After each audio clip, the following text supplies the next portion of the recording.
All right, so let's get into the lesson for today. And the title of the lesson is called Casting Out Serpents. Are we prepared? And after today's lesson, we are really going to be examining if we are prepared. So in a world where sin reigns supreme and multitudes are compromised, we have been called to a task to be able to battle in the spirit against unseen powers that control our world. Are we preparing? Are our lives of survival in line with those views of desperation that Christ and the prophets of the past had while doing the ministry? Is it possible that we are so conditioned to the sin and mentalities of this world that we have rendered ourselves powerless against the demons that walk amongst us? Are we even paying attention anymore? If met by demons, are we prepared to cast them out? And I'll read that again. If we are met by demons, are we prepared to cast them out? They are manifesting themselves all over the earth, and the war started long ago, so what exactly are we waiting for? Today we will address the deception we are still under and how to get away from it. We will also address how to cast out demons with authority in our own lives, as well as the lives of others, if met by what they can call today paranormal activities. So let's get the first chapter or first scripture reading, and let's get Genesis chapter 6, verse 5, or verse 1.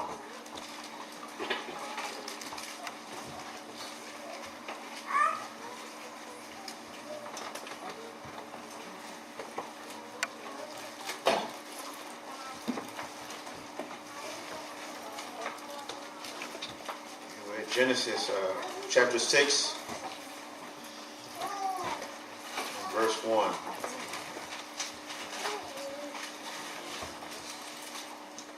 And it came to pass, when men began to multiply on the face of the earth, and daughters were born unto them, that the sons of Ahiah saw the daughters of men, that they were fair, and they took them wives of all which they chose. And the Most High said, My spirit shall not always strive with man, for that he is also flesh, yet his days shall be 120 years.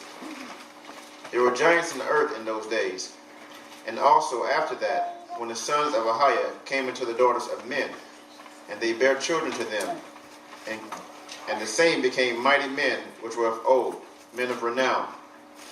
And Ahiah saw that the wickedness of man was great in the earth, and that every imagination of the thought of his heart was only evil continually. Right, so most of us are familiar with this story on how the first sons of God, being the angels, came down and actually had relationships with the daughters of Cain. Now, off of this union, it bred what we call giants, right?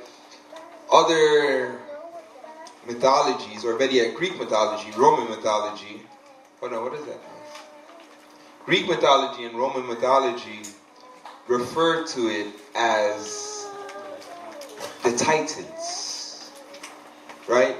When you go into mythology and whatnot, this time period is classified as the clash of the Titans, right? So this is known history. Go on. Verse 6. And it repented the Most High that he had made man on the earth, and it grieved him at his heart.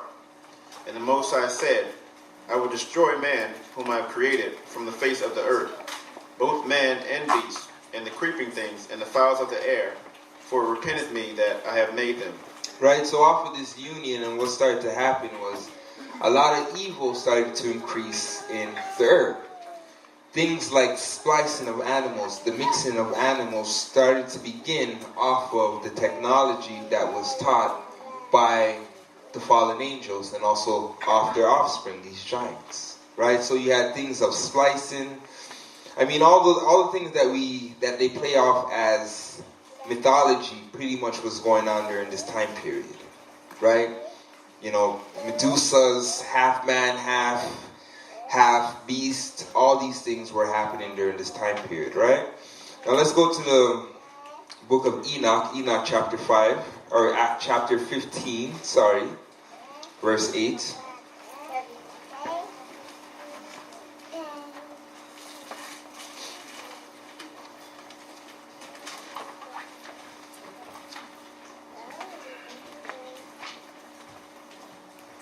Book of Enoch, chapter 15 and verse 8.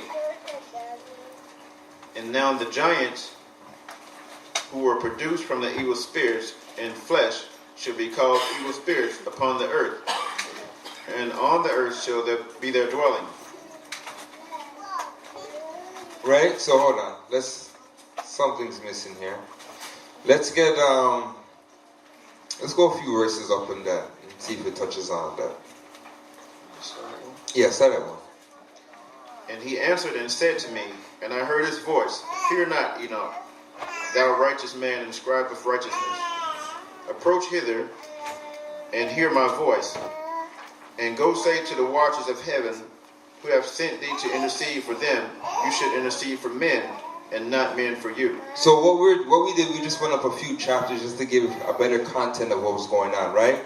So as I said, angels came down, had mated with flesh, and off of this union it brought forth giants in the earth, right? Now what started to happen during that time, a lot of evil was multiplying in the earth.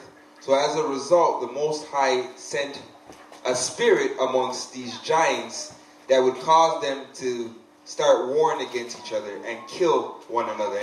And this is where you get that story, Clash of the Titans, because that clash, the Most High put a spirit on them to destroy one another, right? Go on. Wherefore have ye left the high, holy, and eternal heaven, and lain with women, and defiled yourselves with the daughters of men, and taken to yourselves wives, and done like the children of earth, and begotten giants as your sons. Go on. And though ye were holy, spiritual, living the eternal life, you have defiled yourselves with the blood of women, and have begotten children, and the blood of flesh, and as the children of men have lusted after flesh and blood, as those also do who die and perish. Go on. Therefore have I given them wives also, that they might impregnate them, and beget children by them, that thus nothing might be wanting to them on earth. But you were formerly spiritual, living the eternal life, and immortal of all generations of the world. And therefore I have not appointed wives to you. For as for the spiritual ones of the heaven, in heaven is their dwelling. And now the giants who are produced from evil spirits, and now the giants who are produced from the spirits, flesh shall be called evil spirits upon the earth. Right. So, and can we just turn up the mic a little? I know I'm leaning on it. Sorry. But once the judgment was pronounced on these giants, it was pronounced that the evil spirits, or the spirits that would come from these giants, being that their bodies were destroyed, would become evil spirits. Go on. And on the earth shall be their dwelling. Evil spirits have proceeded from their bodies, because they are born from men, and from the holy watchers in the beginning and primal origin.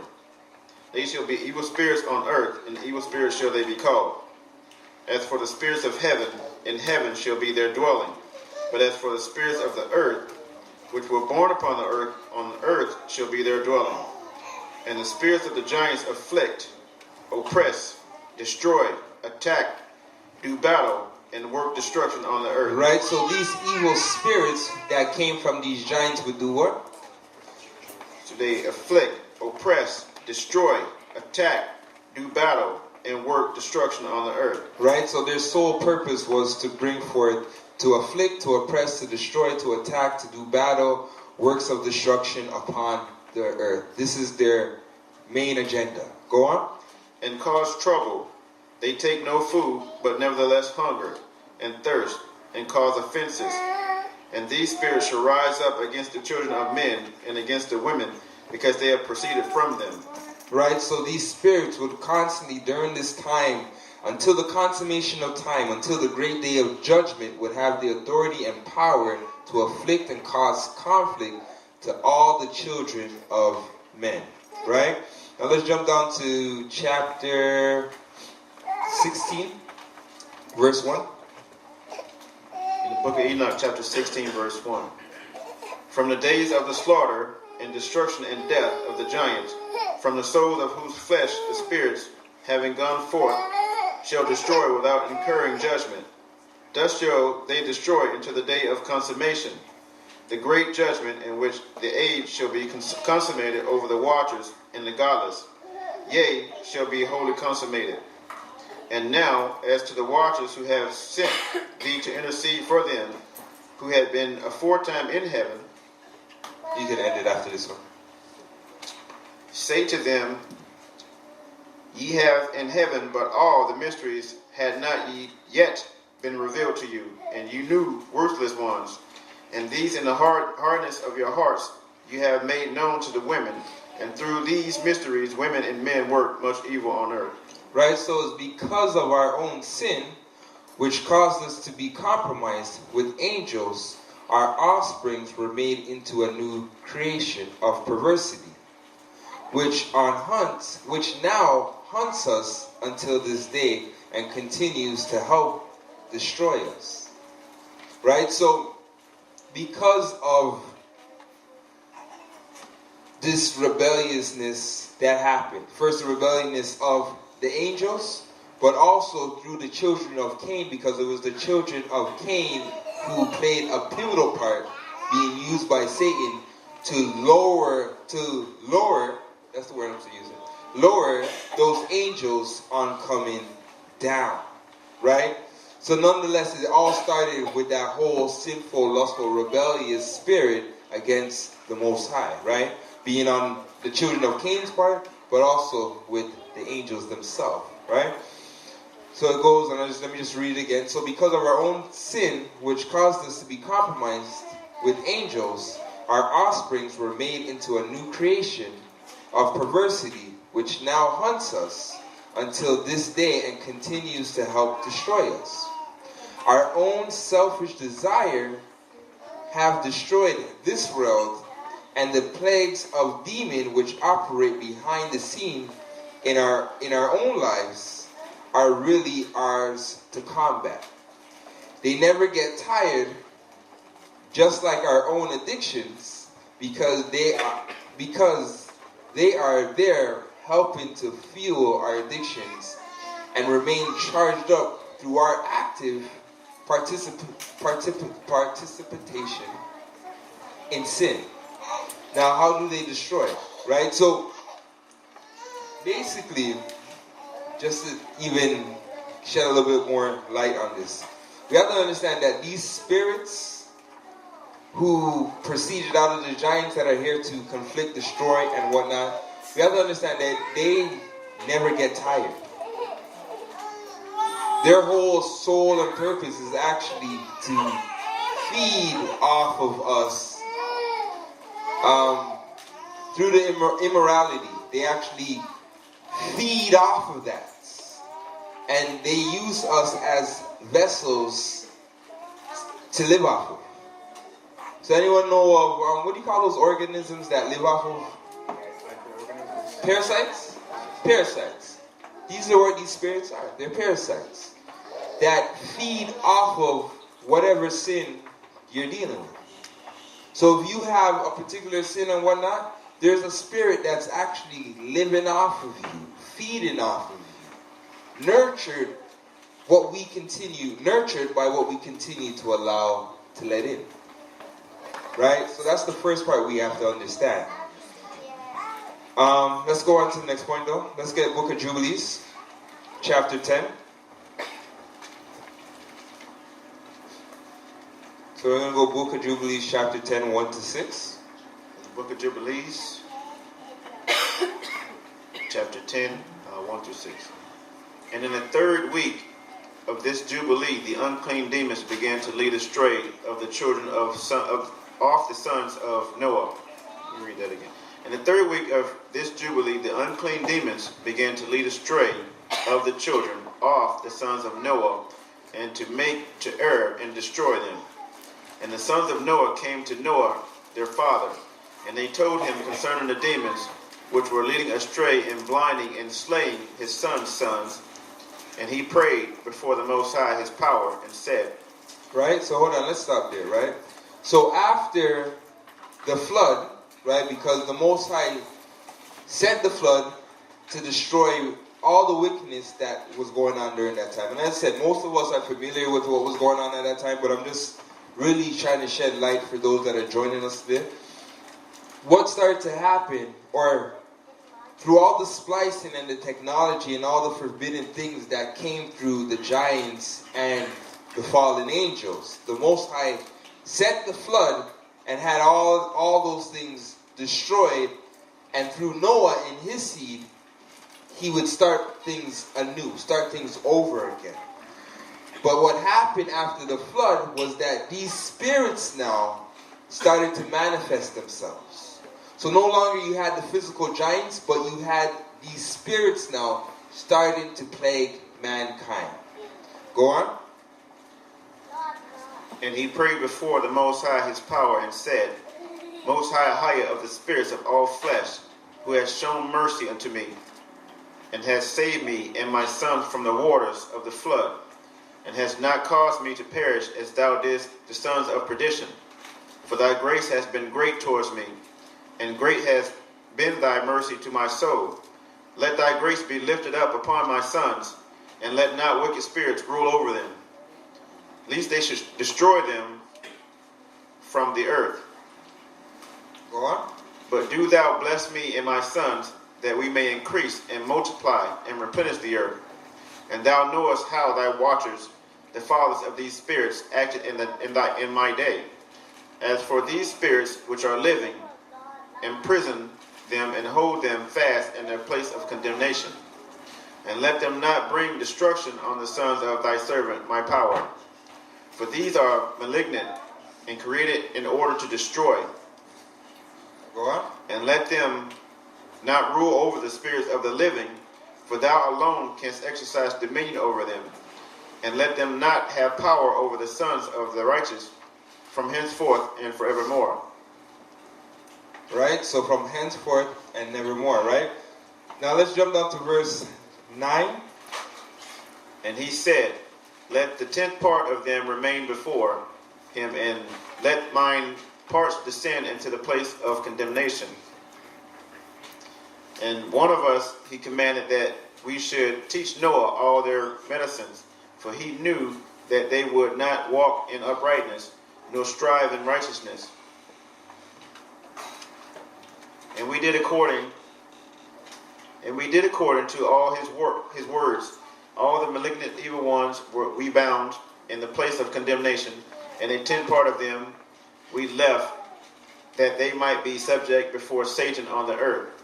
And we explained to Noah all these medicines of their diseases, all together with their seductions, how he might heal them with herbs of the earth. And Noah wrote down all things in a book, as we instructed him concerning every kind of medicine. Thus the evil spirits were precluded from hurting the sons of Noah. Right? So what started to happen after the flood, as I was saying, the spirits once again started to afflict mankind and started to actually destroy a lot of Noah's sons. Now, if you notice, one of the first things Noah did in order to deal with this issue, or deal with the spirits, was what? Was pray. That was the first thing that he did. That he prayed that the spirits would not have dominion over him or his sons, right? So Noah, as a righteous man, prayed for deliverance of man from the attacks that they were under from these demonic spirits. He prayed that the demon would no longer rule over the sons of men. It is our own action in the earth that allow these spirits or these demons to rule over us. And we continue to be plagued with all manners of disease. We must take back our authority instead of giving it over to this perverse creation, right? So we got to learn to take back that authority and that power that the Most High has given us through Christ, rather than yielding our authority over to these spirits. Now, I know we touched on this in the past and whatnot, but what is one of the ways what happens, or how do we yield ourselves to these spirits? Okay. Sin. Simple, right? Sin, right? But let's continue. Let's get John chapter 8. Or John chapter 8, verse 31.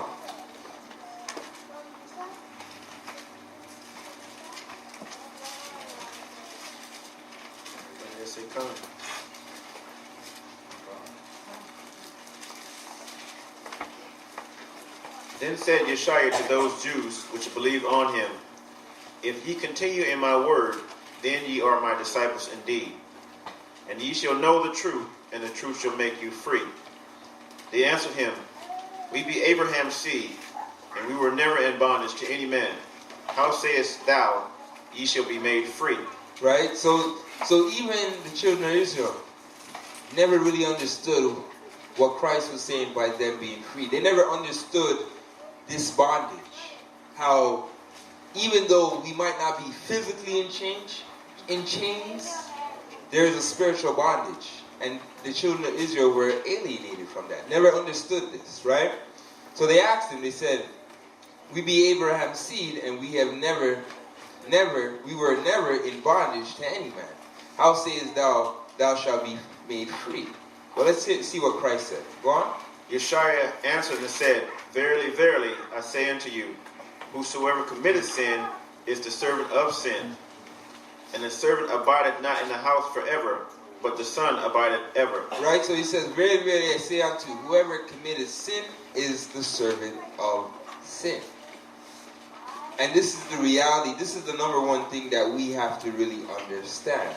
Especially for those that are joining us, I really want to emphasize this. The reason being because we read about the scripture and say Christ has made us free. But we never understood free from what? Majority of the churches never really give us the understanding of what are we striving to be free from. And the answer to this is being free from sin. We are not free unless we are completely without sin. This is the goal. To walk as Christ did. Christ was a man without sin. This is the goal. There's no other standard for us. There's no exception. There's no, it's different now. It's more easier to sin. There's no excuse for this. This is what we're striving for, is to be completely free. Until we are free, we are in prisons. We are in jail. We are bondmen. And that's just one part of the captivity. Even though we're in a physical land of our bondage, we first have to break the spiritual bond, which is sin. Go on. John 8:36. If the Son therefore shall make you free, ye shall be free indeed. I know that ye are Abraham's seed, but ye seek to kill me, because my word hath no place in you. I speak that which I have seen with my Father, and ye do that which ye have seen with your father. They answered and said unto him, Abraham is our father.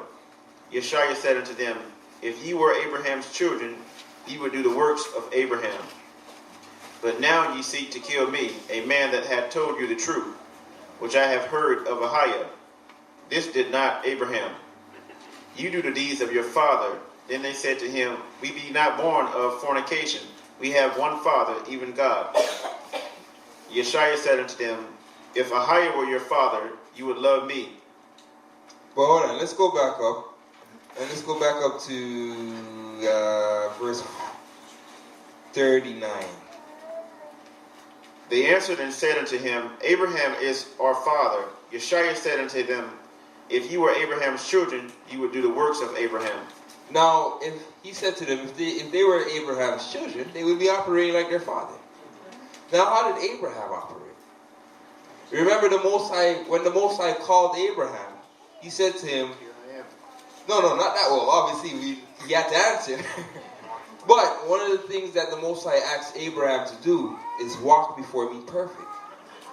So Abraham had to learn how to walk perfectly before the Most High, without blemish, without sin. He had to learn that.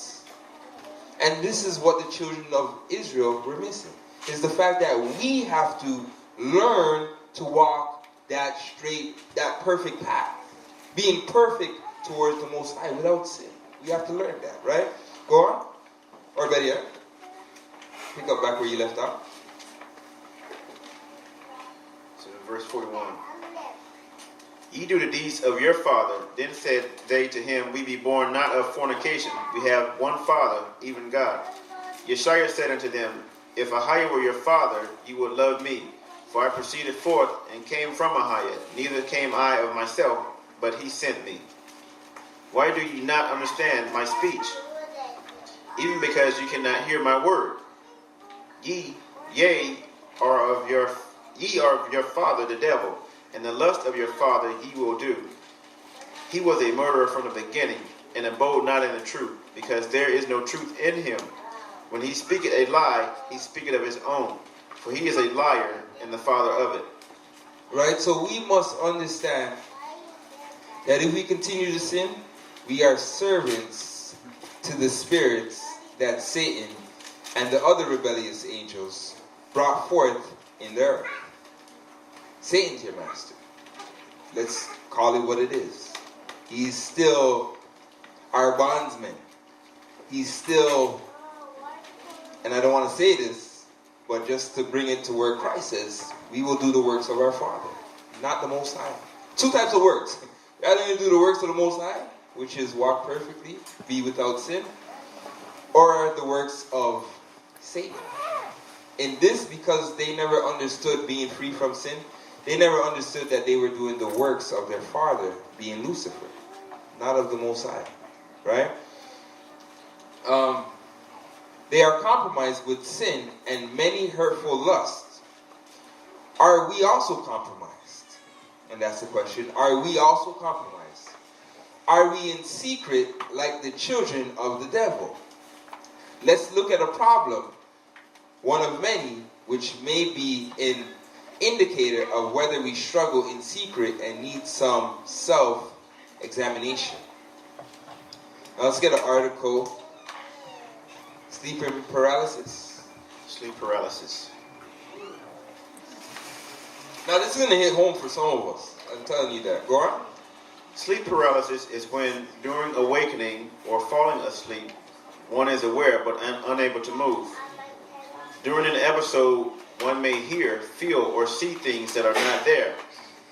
It often results in fear. Episodes generally last less than a couple of minutes. All right, so hold on. Let's pause there.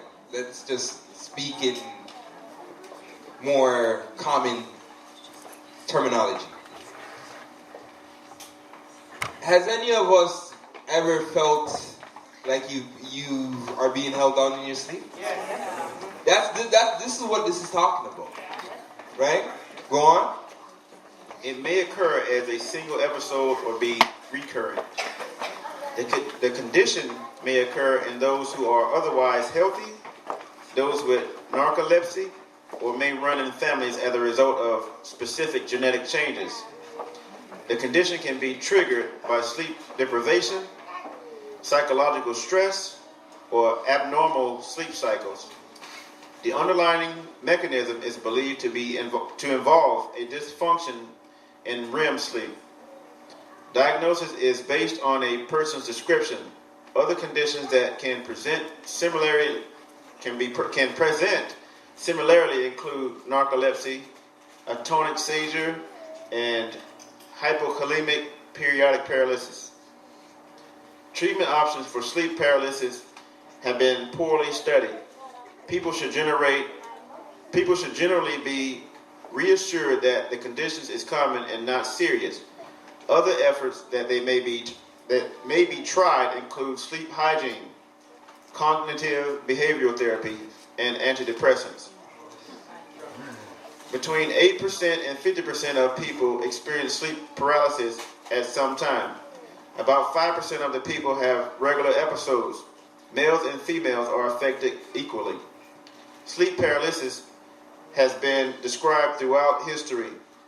It is believed to have played a role in the creation of stories about alien abduction and other paranormal events. Right? So they'll lead you to aliens prior to understanding that, hey, this is something spiritual, right? But as I said, I'm pretty sure some of us have actually experienced this or know someone who's experienced this. And the difference is that I would say majority of people, because people that I've spoken to can identify and say, no, that's a demon or a spirit holding me down.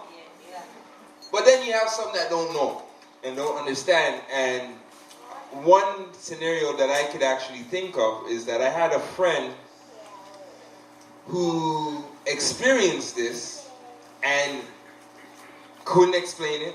He was in his 30s at the time. Couldn't explain it. Went to the doctors. Saw one doctor. They couldn't explain it. Eventually, they recommended him to a specialist. The specialist looked at it and said he had cancer in his spine. Cancer in his spine. Gave him about 6 months to live. Made it past the 6 months. Died. And that's the end of the story. Right? Lost his life. Just got married. You know what I mean? All the things and whatnot. House, just had a child. And all those things that he had to leave behind. Just by not knowing this. Not understanding the spiritual side of things. And because of this, he lost his life. Right? Now we know the Bible says lack of knowledge is why we're destroyed. Right? But so many people are affected with this sleep paralysis and go untreated for years only to fall victim to whatever experiment drugs that are out there on the market. Right?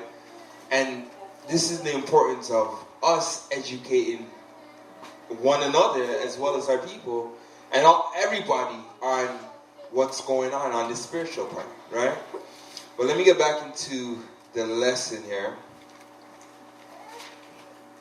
So information about it as if it is a thing we should become comfortable with, because in the article they're like, many people are affected with this and it's a common thing, right?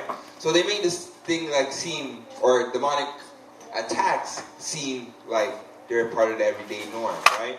So information about it as if it is a thing we should become comfortable with.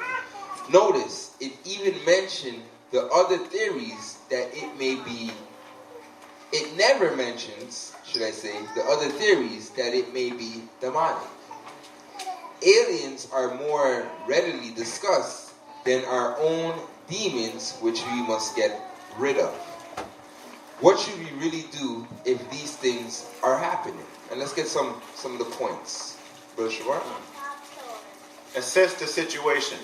Take a second and with an unbiased view, ask yourself, are there things in your life that you covet after? Right, so the first thing we have to start seeing or examining once we experience these things is there anything in my life or any point in my life where a door, a gateway was opened? Go on. Are you continuing to lust and allowing your mind to drift into sinful thoughts without shutting them down? Right, so are we constantly allowing that spirit of lust? So the first part is dealing with coveting. Is there anything that we're covering, desiring, whatnot, because that can open up a door in itself. The second part is, are we continuing to lust and allowing your mind to drift into sinful thoughts without shutting them off? So are we now, when these sinful thoughts and desires are coming into our minds, are we fighting against it, or are we promoting it? Or allowing it to happen? Right? Go on. What's the next one? Are you leaving the door open to demons through unhealthy spiritual habits? You hide like adult films or so-called recreational drugs. Right? So are we allowing these things to come in through evil habits? Opening gateways? Adult movies, films, and whatnot? Or recreational drugs? Right? And I would put both of them out there, both recreational and non-recreational. Meaning prescription drugs. And I say that because a lot of times people will have hallucinations, which are also spiritual attacks, right? Let's get to the next one. Are you still in the midst of outright sin, making excuses like, I'm just not ready to change yet, but I will get there? Right? By default, I'm pretty sure we can fall into this category of putting things off, not dealing with the sin, putting it off, so to speak. Not dealing with that apple in our garden, right?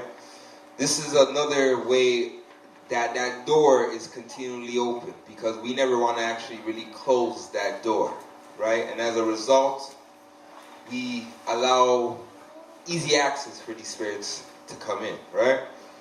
What's the next one? Are you comfortable in being a part of overly emotional situations and have formed a bit of a need to feel that adrenaline associated with them? Right, so are we those who love the emotional stuff, the drama, the excitement, the content between brothers and sisters? Not content, but the disagreement. Do we strive in those things? Do we look forward to the drama of life as soap operas, so to speak, where we just got to know what's going on, or want to know, or be in the mix of things? That can play a factor.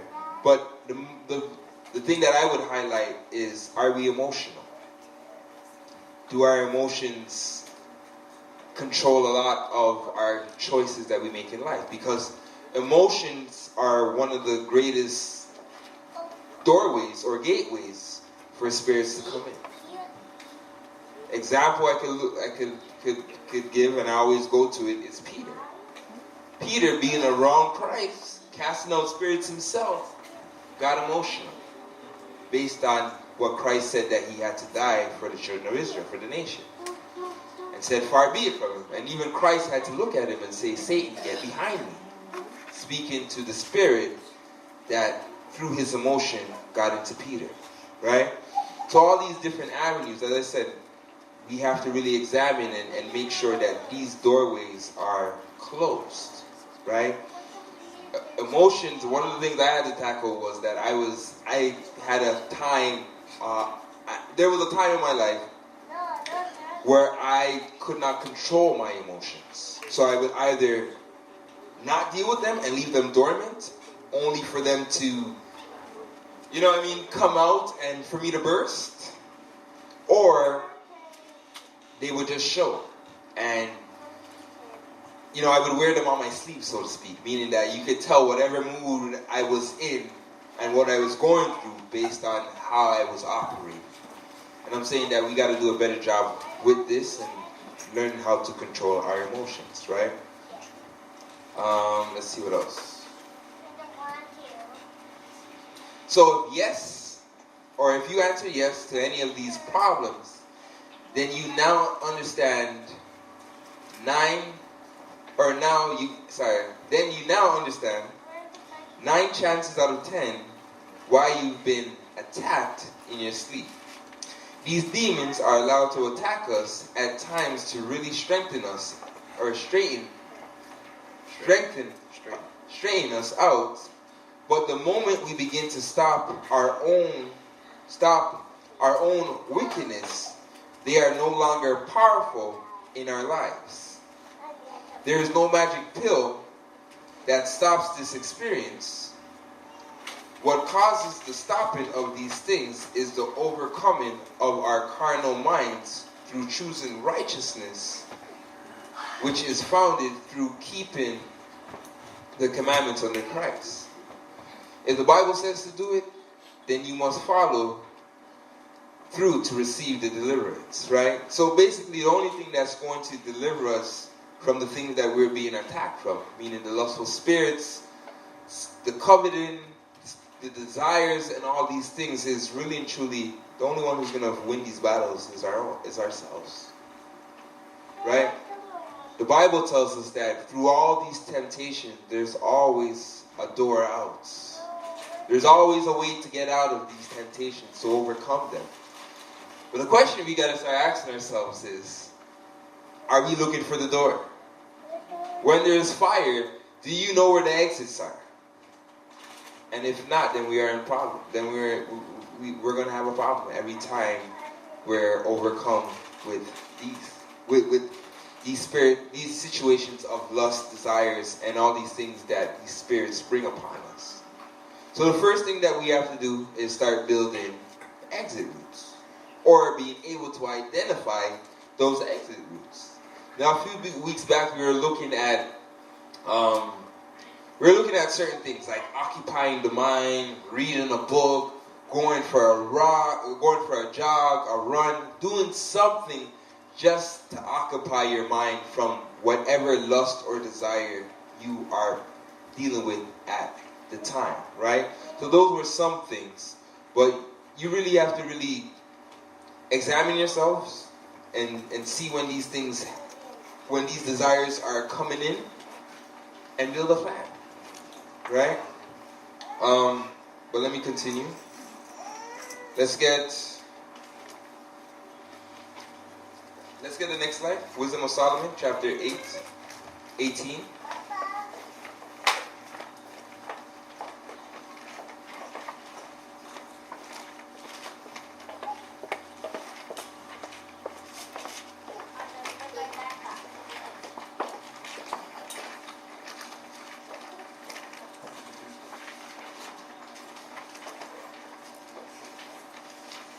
And hold on, can I just get Brother Dave for a second?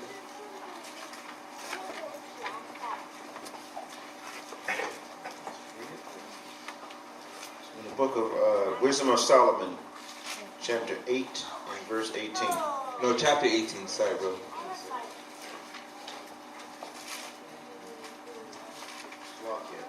Chapter 18, verse 18, verse 11. Verse 11. The master and the servant were punished after one manner. Yeah, right. Like as a king, so suffered the common person. So they altogether had innumerable dead with one kind of death. Neither were the living sufficient to bury them, for in one moment the noblest offspring of them was destroyed. Go on. For whereas they would not believe anything by reason of the enchantments upon the destruction of the firstborn, they acknowledged this people to be the sons of Ahiah. For while all things were in quiet silence, and that night was in the midst of her swift course, thine almighty word leaped down from heaven out of the royal throne as a fierce man of war into the midst of a land of destruction. Verse? In verse 16. Go on. And brought thine unfeigned commandment as a sharp sword, and standing up filled all things with death, and it touched the heaven, but it stood upon the earth. Then suddenly visions of horrible dreams troubled them sore, and terrors came upon them unlooked for. And one thrown here and another there, half dead, shewed the cause of his death. For the dreams that troubled them did foreshew this lest they should perish, and not know why they were afflicted. Yea, the tasting of death touched the righteous also, and there was a destruction of the multitude in the wilderness, but the wrath endured not long. For then the blameless made man made haste and stood forth to defend them, and bringing the shield of his proper ministry, even prayed, and the propitiation of incense, set himself against the wrath, and so brought the calamity to an end, declaring that he was thy servant.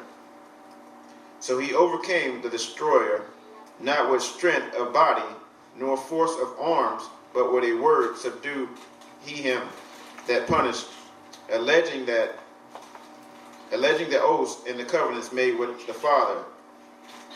For when the dead were now fallen down by heaps, one upon another, standing between, he stayed the wrath and parted the way of the living. For in the long garment was the whole world, and in the 4 rows of the stones was the glory of the fathers, graven in thy majesty upon the datum of his head. Okay, hold on. Does everyone understand what's actually being spoken about here? No, right? Alright, let's read it again and let's just walk through it. As going through it, I'm like, I don't know if anyone understands what's being spoken about here. So let's read it again, bro. And let's walk through it slowly. So at Wisdom of Solomon 18, we're going to go 11 to 22. The master and the servant were punished after one manner, and like as the king, who suffered the common person. So they all together had innumerable dead with one kind of death. Neither were the living sufficient to bury them, for in one moment the noblest offspring of them was destroyed. For whereas they would not believe anything by reason of the enchantments upon the destruction of the firstborn. Now who had their firstborns destroyed? Egypt. Egypt. This is talking about Egypt. Right? So the kings, the nobles, all of them had innumerable amount of dead. Right? But because of their enchanters, and just read that part again, because of their enchanters, verse 13. For whereas they would not believe anything by reason of enchantments. Right? So because, remember, after every miracle, the enchanters would come and try to do the same miracle. So for instance, remember the first one with the snakes, the enchanters came, did the snakes. The next one with making the water red, the enchanters came, did the same thing. So the enchanters would try to duplicate the miracles of the Most High, and because of this, the people of Egypt didn't believe in the Most High. Right? Continue. Upon the destruction of the firstborn, they acknowledged his people to be the sons of Ahiah. Right? But they eventually acknowledged the children of Israel to be the sons of the true living God. Go on. For while all things were in quiet silence, and that night was in the midst of her swift course, thine almighty word leaped down from heaven. Right? So who came down from heaven? Go on.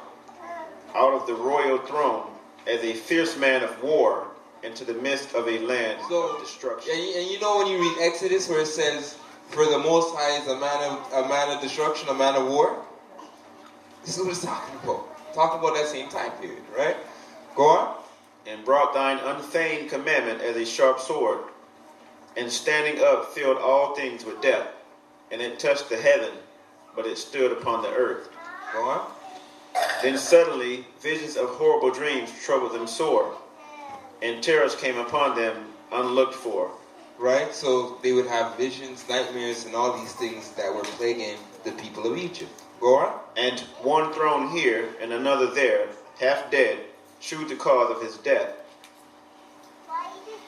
For the dreams that troubled them did foreshew this, lest they should perish and not know why they were afflicted. Right, so they were even getting visions on them. They were actually seeing visions of them perishing. That they would understand and correlate off of what they were doing to the children of God, what was happening to them. Right? So even the Most High showed them those things. At least, you know what I mean, they wonder why all these things were going on. Right? And eventually it worked, because remember, before the children of Israel left, they're like, get them out of here before we all die. Right? So it worked. Right? Go on though. Yea, the tasting of death touched the righteous also, and there was a destruction of the multitude in the wilderness. Right? So we weren't exempt from the destroyer. Even the destroyer got some of the righteous. Go on. But the wrath endured not long. Go on. For For then the blameless man made haste and stood forth to defend them, and bringing the shield of his proper ministry, even prayer, and the propitiation of incense, set himself against the wrath, and so brought the calamity to an end. Right? So eventually, because as I said, we weren't exempt from the destroyer, but the righteous man had to do what? Had to come and pray for us that we wouldn't be overcome, right? Just going back to similar to what happened during the time of Noah, right? But also, what was brought into remembrance? What did the righteous man bring into remembrance? The promise that the Most High made for us, right? And just read that last verse again. Set himself against the wrath, and so brought the calamity to an end, declaring that he was thy servant. Go on. So he overcame the destroyer, not with strength of body. So he didn't fight the destroyer. We know that's the adversary. Go on. Nor force of arms. Go on. But with a word subdued him that punished. Right, so that word being prayer. And also what? And so he subdued him with a word, but with a word, subdued him that punished. Go on. Alleging the oaths and covenants made with the fathers. So he did what? Alleging the oaths and promises made to the Father. And we have stories of this. Remember when the Most High on Mount Sinai wanted to destroy all the children of Israel? And what did Moses do? Moses said, but the nations will say, you couldn't bring us into the land, so you destroyed us here. And that, he said that, and said, what about the promises that you made to Abraham, Isaac, and Jacob? Right? So he brought the Most High, not that the Most High forgot these things and whatnot, but he prayed unto him and inquired to him and also said, Most High, but you gotta fulfill that promise that we know that you're going to fulfill. Right? Because remember the Most High said, out of Moses, I will make a great nation out of you. Right? So Moses brought the Most High back into remembrance of the oath that he made with our forefathers. Right? So prayer and also bringing up that oath and the promises, because remember the Most High the Most High is bound by his word. Right? Go on though. So he overcame the destroyer, not with strength of body, nor force of arms, but with a word subdued him that punished, alleging the oaths and covenants made with the fathers. For when the dead were now fallen down by heaps one upon another, standing between, he stayed the wrath and parted the way to the living. For in the long garment was the whole world, and in the 4 rows of the stones was the glory of the Father's graven, and the majesty upon the diadem of his head. Unto these the destroyer gave place, and was afraid of them. Hold on, and was what? And was afraid of them, for it was enough that they only tasted of the wrath. Right, so the destroyer was actually afraid of the righteous. Right? Now, so just like the Egyptians during the first Exodus experienced horrible visions and dreams, we receive them today as a warning and foreshadowing of our own destruction to come if we do not repent. The Father promised that we would receive all the plagues of Egypt, yet the demonic attacks are seldom spoken of. There were evil spirits which were also released on the people of that time, and it took a righteous man to deliver the rest through prayer and fasting, who were found worthy to survive it. It also said the righteous even were touched by death in the wilderness. Think it not, Aaron's son died for their wickedness, so that shows no partiality, right, with the Father. So the Most High is not partial. All these plagues, death, consequences that come with not dealing with these spirits, we can't be high-minded and say, well, I have the truth and it won't affect me. No. Both the righteous and unrighteous, nonetheless, because as I said, the Most High is bound by his word, right?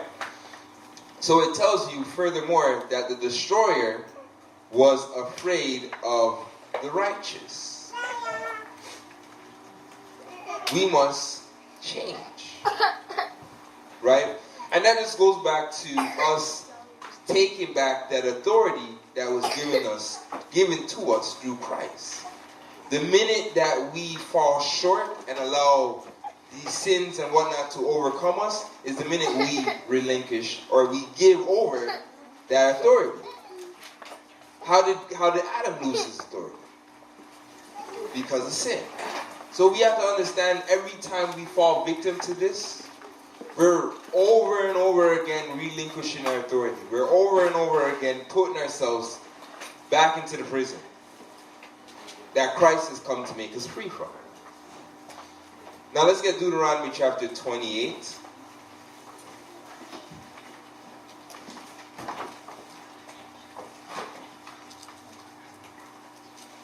the book of Deuteronomy chapter 28.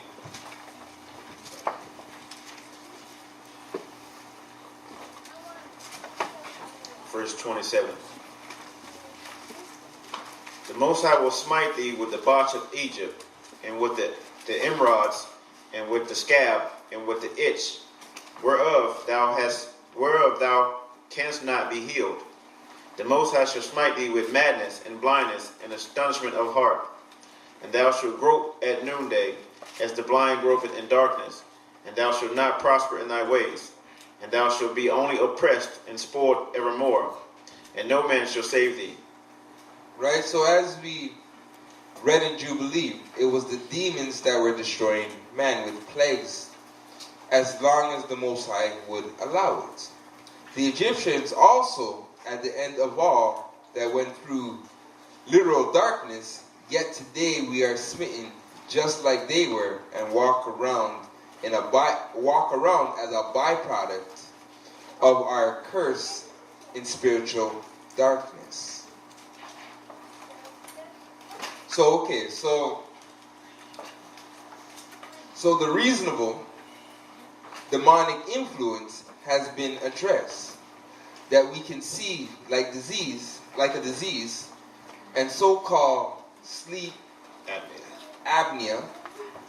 But what about witnessing full on possession? So what about witnessing full on possession? If you are in the midst of a situation where someone is actively possessed, there needs to be questions asked that may be uncomfortable, right? Now let's look at some of these questions that we have to ask, because these are tools that we have to start using to help those that are dealing with demonic possessions, right? Now let's get some of the questions, and Brother Shamar, you can take over. Are there drugs involved? Right, so the first part is, are there drugs involved? Recreational and non-recreational. Both, it has to be asked. Go on. Is there sin or other sorts within the present location that may have been accessed to bring on the episode? Right, so is there anything that's taking place in the environment? Any sin, any sort that could be contributing or played a major part in this attack, right? So, example, and I remember I heard about this scenario during the academy, was a sister was playing with a Ouija board, got introduced to a Ouija board through friends on her phone. Eventually, after a few hours of them playing with the Ouija board, by the time she made it home, she was having seizures, and she looked like someone who was undergoing demonic possessions. So we know what the sin was, dealing with familiar spirits. Doorway got opened, and as a result of that doorway being open, she was now suffering from demonic attacks. So we're looking at anything of that sort that identifies the source of when it came in, and that played a part in the outcome of the spiritual attack. So we're looking for the actual source, how to get in, right? So that's the first one. What's the next one? Is there abuse which has transpired, whether currently or previously, And is that particular abuser still around if this is so? Right? So if there's any form of abuse, whatever form it may be, if that's present, that needs to be addressed, right? Dealing with one of the things that come out that are spoken about a lot is the pedophilia aspect. Is that a factor in this scenario that's contributing to that feminine spirit or the spirit of Sodom being present? We have to ask these questions, right? Let's get the next one. Are the spiritual practices different from the doctrine of Christ, including idols of some sort being used by this person? Right, so another thing is that person dealing with idolatry or strange worship? That is another thing. Now, by default, I would say majority of our people, they are. And the reason being because it's like we can identify, even not being directly in the truth, but we can identify with spiritual attacks even prior to the truth.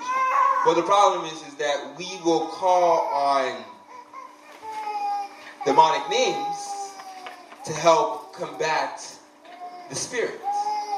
So as a result, what I'm trying to say is that we'll see someone dealing with a spirit or that's demonically possessed, and we're using Jesus or Yahweh, Jehovah, to cast out these spirits, using a demon to cast out a demon.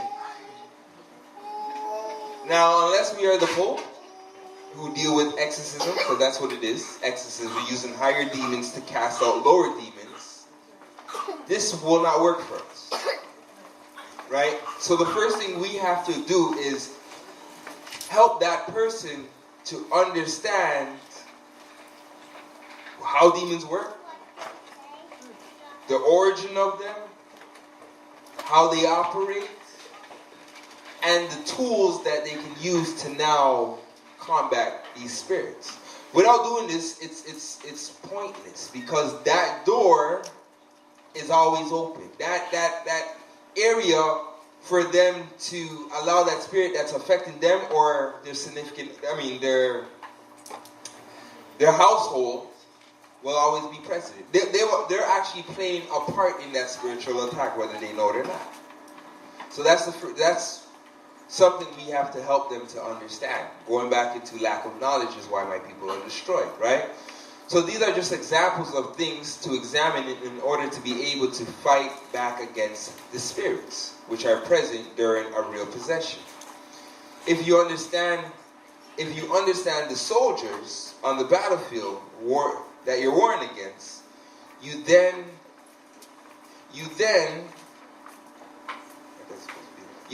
can formulate a plan of attack to overcome them, right? So until you understand the battlefield and your opponent on the battlefield, you don't have a fighting chance on winning this battle. And that's the first thing we have to do is educate our brothers and sisters when it comes to spiritual attacks. Now let's look at tried. Should say a tried and true. Yeah, let's look at a tried and true weapon against these demons, right? So let's look at some things that we know through scriptures that we have as witnesses in order to win this battle against these demons. Let's get Mark chapter 9, verse 17. In the book of Mark, chapter 9 and verse 17. And one of the multitude answered and said, Master, I have brought unto thee my son, which hath a dumb spirit. And whithersoever he taketh him, he teareth him, and he foameth, and gnasheth with his teeth, and pineth away. And I spake to thy disciples that they should cast him out, and they could not. He answered him, and said, O faithless generation, how long shall I be with you? How long shall I suffer you? Bring him unto me. And they brought him unto him. And when he saw him, straightway the spirit tear him. And he fell on the ground, and wallowed foaming. And he asked his father, How long is it ago since this came unto him? And he said, Of a child. And oftentimes it hath cast him into the fire, and into the waters. Sorry, go on. To destroy him. But if thou canst do anything, have compassion on us, and help us. Yeshua said unto him, If thou canst believe, all things are possible to him that believeth.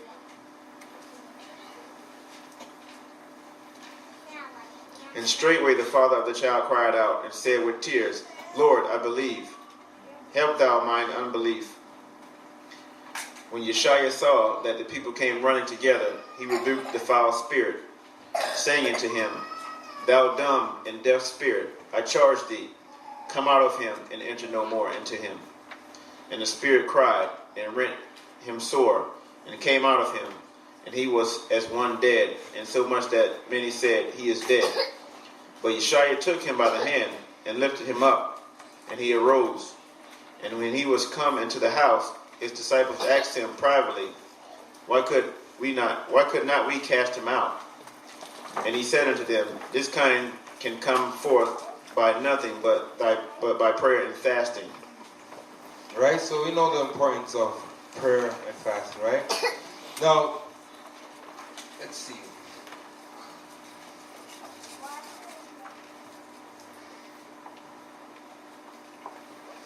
Now let me just read the commentary.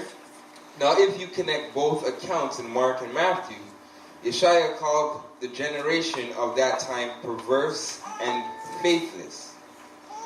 If that generation was perverse, how much more do we need to clean our lives up to pull off a true casting out of spirits? Casting out demons is not something to just play around with and hope the spirit leaves. It is a serious matter in which the power to do so will come by our discipline in our own spirits. The disciples had cast out spirits before, but there are more powerful spirits which have attached themselves to a person, which have been with them their whole life, which we also have to contend with. Understanding its manner on how it uses a person and its nature is also key to our breakthrough. This also proves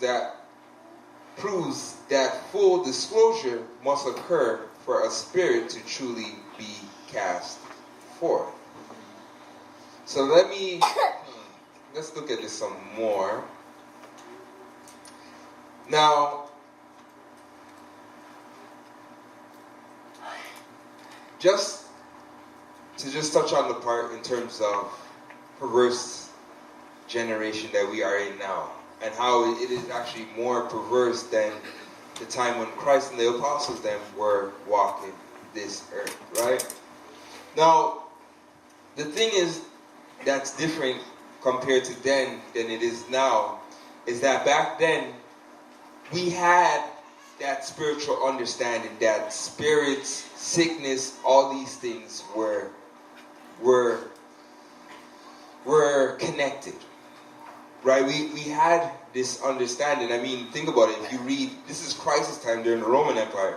You read Tobit, and Tobit, they had the practice of the fish and stuff like that to cast out spirits. So we were more in tune with the spiritual battle during these times than we are now, right? Because now every sickness and illness is played off of some medical term rather than just calling it what it is.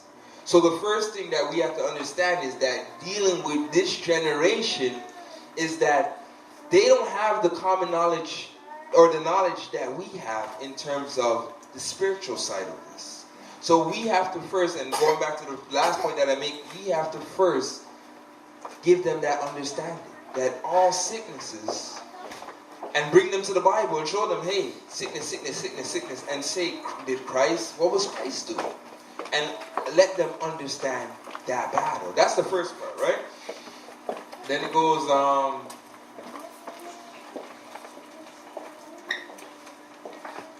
it is a serious matter in which the power to do so will come by our discipline in the Spirit, right? The disciples had cast out spirits before, but these are more powerful spirits which have attached themselves to a person which has been with them their whole life. So now the next part is that because of us not understanding this spiritual battle, that a lot of these spirits that we're dealing with, we actually just think this is who we are. This is who we become. This is just us. And we have to let them understand and see certain characteristics. Okay, hey, do you have this tendency? And if you have this tendency, could it be a spirit? Like an example that I could think about is I was talking to a friend, and he's not here in the truth with us, so he's still plugged in one form or way to the matrix, right? So I when we do talk and whatnot, I try to give things that he can see and identify with, right? So I said, these spirits, let them identify with how these spirits work. They live off of us. I gave him that whole, they're actually parasites feeding off of us and off of our desires and whatnot. And the minute that I said to him and showed him, gave him that understanding on how spirits work, he automatically connected it and said, oh, okay, that's why I'm getting up in the middle of the night and just eating ridiculously. You see what I'm saying? He was able to identify that spirit with a particular habit that he couldn't understand before. But what helped him to do that was first understand how these spirits work. So, going back to what I'm saying is that you got to allow them to understand how these spirits work, and that gives them the ability to separate themselves and the habits that they have a hard time understanding where they're coming from, or why they're so pulled into these desires and habits. Now understanding that it's a spirit, actually, the spirit of lust, pulling them into that, to bring forth that desire. So they have to understand that, right? Now let's get the next part. The disciples cast out.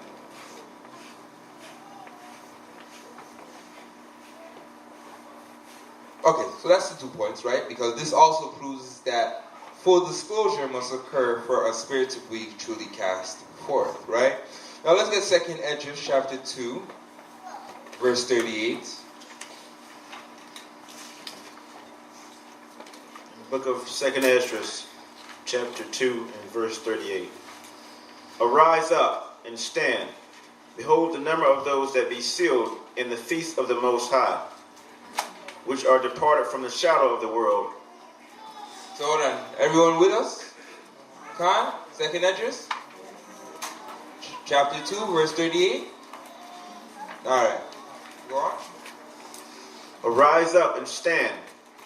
Behold the number of those that be sealed in the feast of the Most High, which are departed from the shadow of the world, and have received glorious garments of the Most High. Take thy number, O Sion, and shut up those of thine that are clothed in white, which have fulfilled the law of the Most High.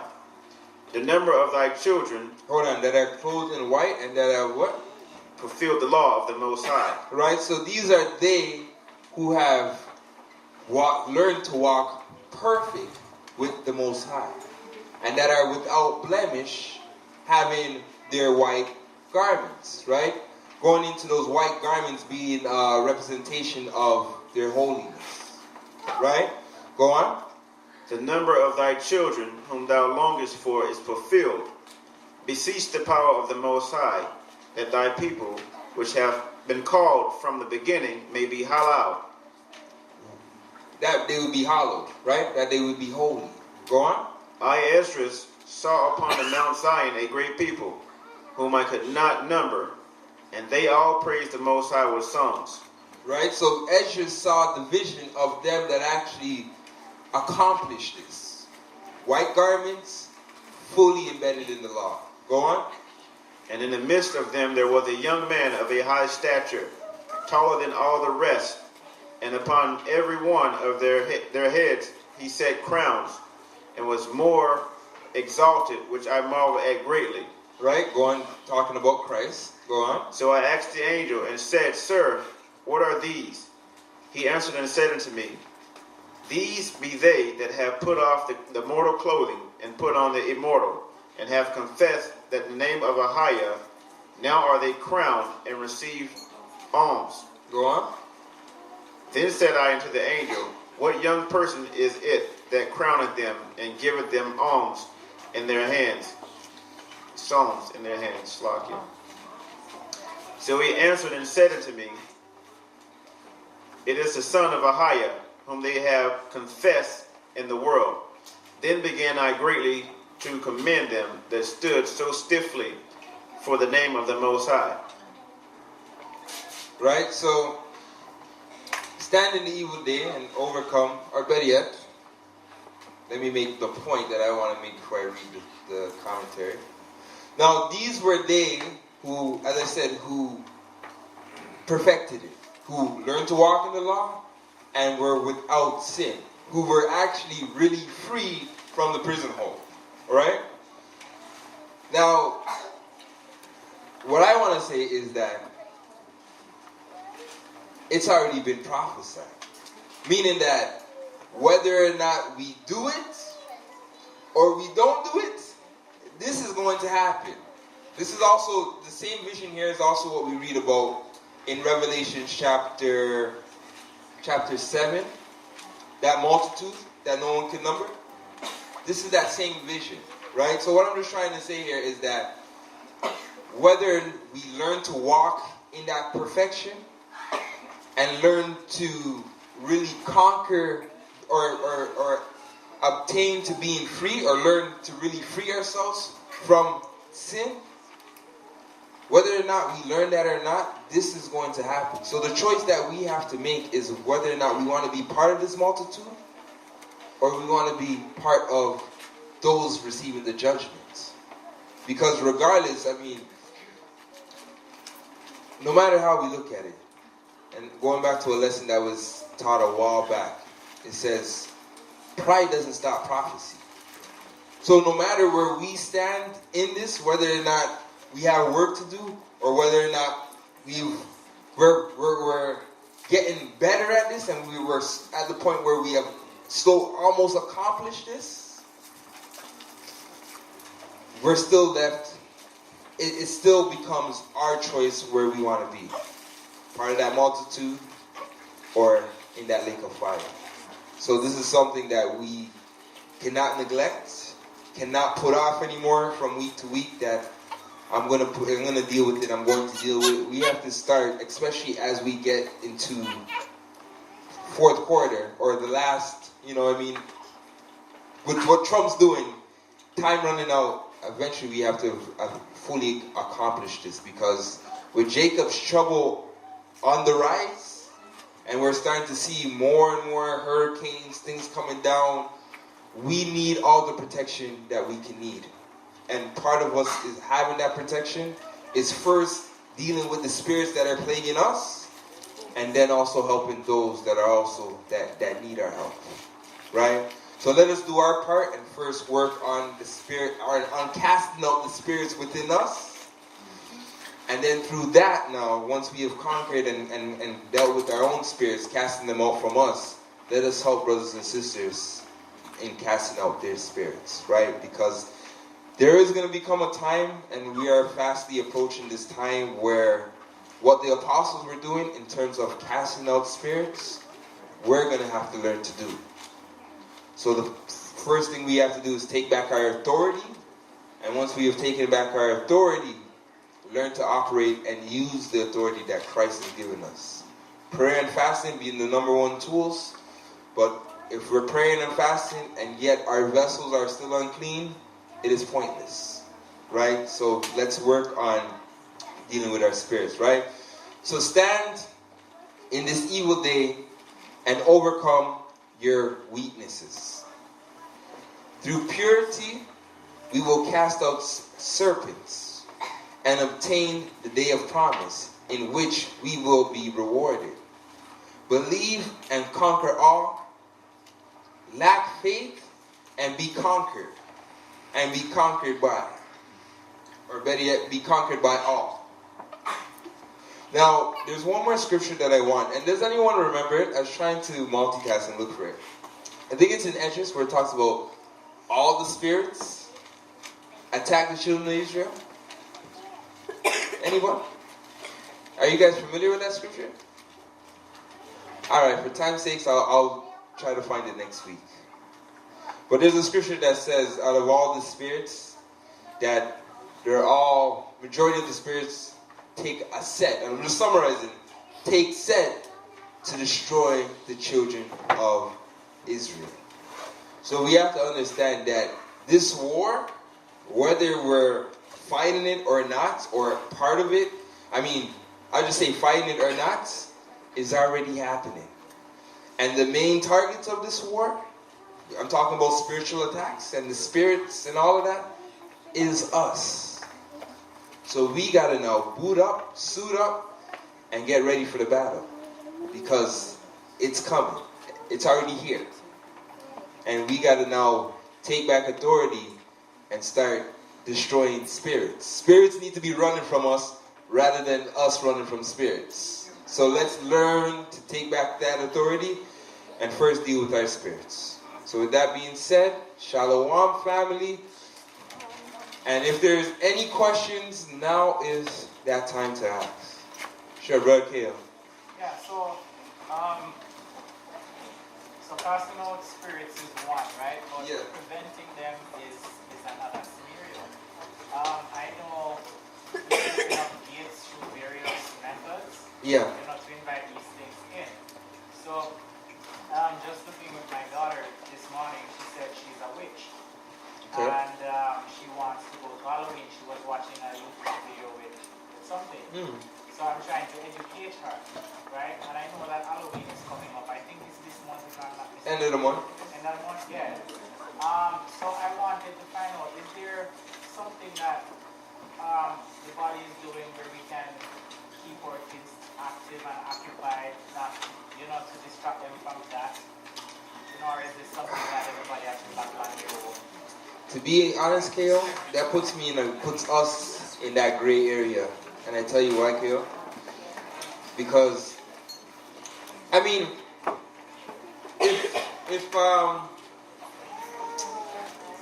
wouldn't think it would be a problem, but it is a gray area. I wouldn't recommend it. But if you and a few families, I know in the Christian faith, some churches, what they do on Halloween, they do... That not happen. Let me just cut you. Let me cut you. No, okay, go on. Because, go on. Right? So, some in the Christian church, they try to do things to distract the kids from Halloween. So, as walking in the way, what I'm asking, what is our approach? You understand, to support our kids? Yeah, well, if you want to do it on a personal, because, for instance, if parents came together and said, okay, everyone in my house, and we just read the Bible with the children, I'm not against that. But the thing is, what the churches do, this is what they really do. They invite people to church and say, dress up as costumes. So they're still partaking in the Halloween event. You see what I'm saying? Anything on that pagan day? Anything, I would advise against it. But what I would do for my daughter, basically, is maybe you have to come up with something to keep her occupied on that day. Spend some time in the Bible. Movie night. Anything just to keep her shift her focus off of the Halloween thing. So if you want to just make it a family night, you guys get together, Bible time, nothing wrong with that. But anything that's, you don't want no gray areas.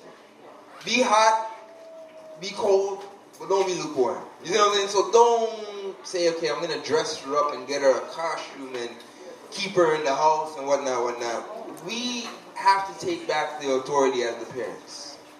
We set the tone. You know what I'm saying? Because sometimes what happens off of a love for our children, and I'm speaking here as a man, I don't have it. But I'm just saying, I see it too often, where we compromise for our children. It's like we'll say to our children, because we don't want our children to feel left out. You know what I'm saying? So we'll say, no, just make her feel included, and we compromise, right? But we know it's bad for the children. Hands down, we know it's bad to the children, right? Now I'm going to use this terminology. Okay, I'm not going to use this terminology because we are live. Right? Streams out. But we know it's bad for the children, right? So why expose them to it at all? We wouldn't do this with drugs.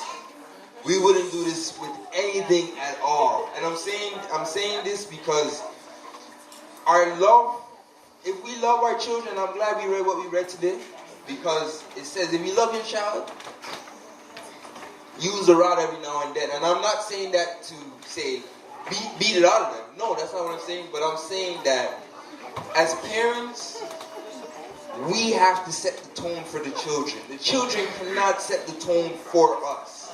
It is backwards. It's one of the reasons we are having the problems we are having with the generation that we're having now, because we compromise so much. And I'm going to say this to you, I'm saying this to everyone, but we got to take back the authority. So no, on our holy days that are part of the Bible, she could dress up as a fairy if she wants. I'm not saying that as a fairy, but I'm just saying she could enjoy those days to the fullest.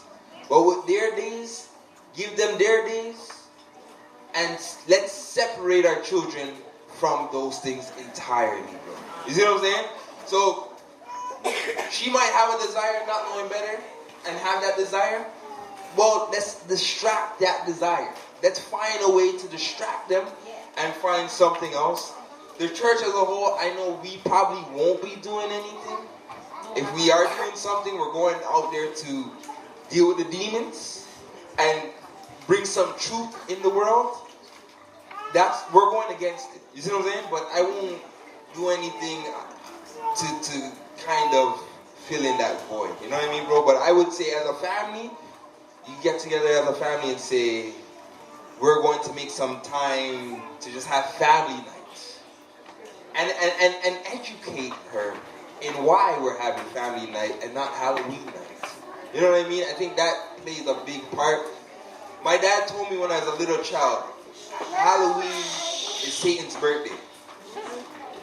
He told me that as a child. And even though my mom was more lenient and allowed me to go out with my friends and partake in whatnot, eventually when I became a man, that stuck with me, and I said, I'm not doing Halloween. That's Satan's day. You see what I'm saying? But my dad instilled that in me from when I was a child, and when I got to the age where now I can make a decision, no good and evil, no right and wrong, I was able to make the right decision. I said, I will never do Halloween again. So you got to do the same thing with your daughter. You know what I mean? But don't compromise. You know what I mean? Sure. Anyway, I was going to say, we have 3 kids, right?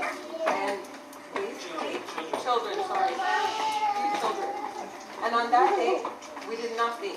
We put a sign up on the door, please do not knock, there's no candy here. From the time they were babies all the way up. And let me tell you, there's not a Halloween that come by that our children miss it, even talk about it. We do what we normally do on any regular day. Because you don't even want to acknowledge anything. Don't make anything special. Don't do something different than what you would normally do. It has no meaning whatsoever. Right? And our children, the youngest one's 14, the oldest one's 24, and it's not even a topic. So you have to start, because they're smart, and they know. And you teach them what the feast days are. So those are the important days. Any other day is just a regular day. Sure. Yes. Yeah. What I realized, like, everybody knows, like, all the other countries, that's time, during that time. Everybody, like, celebrated, they know it's like, it's a devil Yeah, they thing. know. Back in Haiti, in that day, everybody knows it's like, it's when the devil gets loose. Yes. So your kids don't stay in the street and stuff like this. So when you come in America or Canada and stuff like the way, you don't go in and do the way. And the thing is like Sister Desiree said, we have 3 kids. They never we just tell them like it's like since like the babies, they don't celebrate that kind of stuff. They used to go to school. Then then after that, when we realize like sometimes they go to school, you don't dress them up. The teacher try to put costume on them. So I don't send them like them that I always when we go to school. I told the teacher that they're not going to school. The school no. They're not going to school. No, I recommend that. I mean, for parents who can do this, Yeah. on all those holidays, just stay home with children. Yeah. Just everyone stay home. Make it a day to stay home all together. It makes life easier. You don't have to worry about the children. Go on. And at home, so at night time, so for people coming to knock at the door, we just like turn off all the lights. If you turn off your lights, people they know they're not coming. So we stay in the basement and we turn off the lights so people are not knocking. So that's it. They know our house. Some kids used to try to come and knock. Yeah. So, yeah, but they see the car. Yeah. What? But now they know that house. That house, no candies at that house, right? But I mean, okay, we can find a million ways to get them not to come if we really want to be. If you want to be creative, put scriptures on your house. You know what I mean? The origin of Halloween. Like, we can be creative with that. I would probably do that. But hold on. Yeah, What you just said about that's what I have. hold on, guys. Hold on. You guys, 1 meeting. I'm saying that what you just touched upon, you have the origin of Halloween. If anything, just so that this young generation understands, because it's not easy for them. Yeah, it's not. It's not. They feel left out and they're missing out or whatever, and then next day there's all these candies, candy at school, and it's tough. Yeah. I think if as a parents, if not on that day, but leading up to that, we explain to them the origin, what the pumpkin lily that represents having a sacrifice. Yeah. The meat of that household had to be sacrificed. And they, if you go in depth and teach them that, then at least they'll grow up starting to understand. Yeah. Even if at that time they're not understanding it because they feel left out. Yeah. But as your father did with you, I don't know how the depth went, but it was enough for you to know I'm not celebrating. But now children have so much access to information. I think it's a good day to sit them down and really go through it. I agree. I 100% agree with that. I mean, Not to say you're acknowledging it, Yeah. it's just like it's important for this because this younger generation has, because of the access to information, Yeah. they know more. Yeah. So I think for us it's very necessary to go over it so that they do have understanding rather than just saying we're not acknowledging it. Yes, I get that part. because that can be a problem as well. Yeah. Why we're not acknowledging it, right? I agree. Because what can happen a lot of times with children, I'll get you in a second, bro. We can happen, just pushing the cord. The cord's not pushed in. Sorry, bro. On the computer, the cord. So what can happen at times is that our parents, we're dealing with children or young adults in some cases, that friends play factors on their decisions. Popularity, want to be part of the in crowd, all these things play factors, right? And what we have to understand is that we got to make our children, we have to turn them into leaders. We have to really form leaders. If not, they will be followers and follow the ways of the world. Right? But part of being leaders is also giving them that ability to make the right choices and to understand the choices they're being made. When we play it off sometimes as parents as in, no, we're not doing it, but not giving them the understanding on why we're not doing it, then they're looking at you as a parent that's out of touch, doesn't know, or you're just old-fashioned and, holding on to, what's the word? Tradition, but what's the other words? That the things that we build, like knock on wood and superstitions, and you're just subscribing to superstitions. You're not in touch with the information that's coming out on Halloween's good and this, that. So when we do that and just play it off and don't explain it to them, it gives them that ability now to say, well, mommy and daddy just don't get it. I'm going to do it anyways. Rather than giving them the understanding now, and they can say, oh, I didn't know that demons were attached to this. I'm staying away from this. Right? So it does, taking that time to educate the children in these things goes a long way. So to the brother, like, what do you do for Christmas? What do you do for Easter? It should be no different. You don't acknowledge those days at all. Hold on, let's gradual, because Brother Caleb just asking. Let's not pick No, up. but it's no different. Yeah. So, like, when Christmas time comes, that question will come up. When do we do that? So going back to Halloween, when I was a kid, like, my mother coming here from Jamaica, like, that was really too, like, it's more of a North American tradition. She didn't know about it. She would send me to school, and I wouldn't dress up. And so when they don't dress up, they don't miss anything. I didn't miss anything growing up. But when I had my child, I didn't want him to feel left out. But then after a while, I said no. And I'm sure a lot of us that do work, we have sick days, or we have our personal days. You know what day Halloween falls on every year, and take that as a day off. Stay home with your child. I'm actually doing it this year with my son, but years before, I wouldn't make him dress up, I wouldn't participate if he gets anything from school, I throw it away. Because they'll throw things in their bag or give them the treats, right? Throw it away. Don't acknowledge it because they don't want the kids to feel left out and they come home with it. You throw it away. But again, I know you said it's gradual, but still, it's telling them the truth. Just like we don't participate in Christmas or any other pagan holiday, this is no different. Yeah, no, clearly. I mean, we got to draw that line, right? But when you compromise, you open up your children for We're spiritual talking about attacks. welcoming certain spirits, Yeah. right? So it's no different than casting them out by not even acknowledging it at all. Yeah, you're right. I mean, what Brother Shamar said, as in, and I'm going to get Brother Irwin because I know he had something to say. Just going back to the lesson in terms of dealing with spirit, we are opening up that door for them at a young age. And that spirit is getting introduced to them at a young age. And then eventually it grows onto them. Because how much of, and I'll say more of the sisters and whatnot, prior to the truth, loved Christmas dinners. Loved that whole getting things together.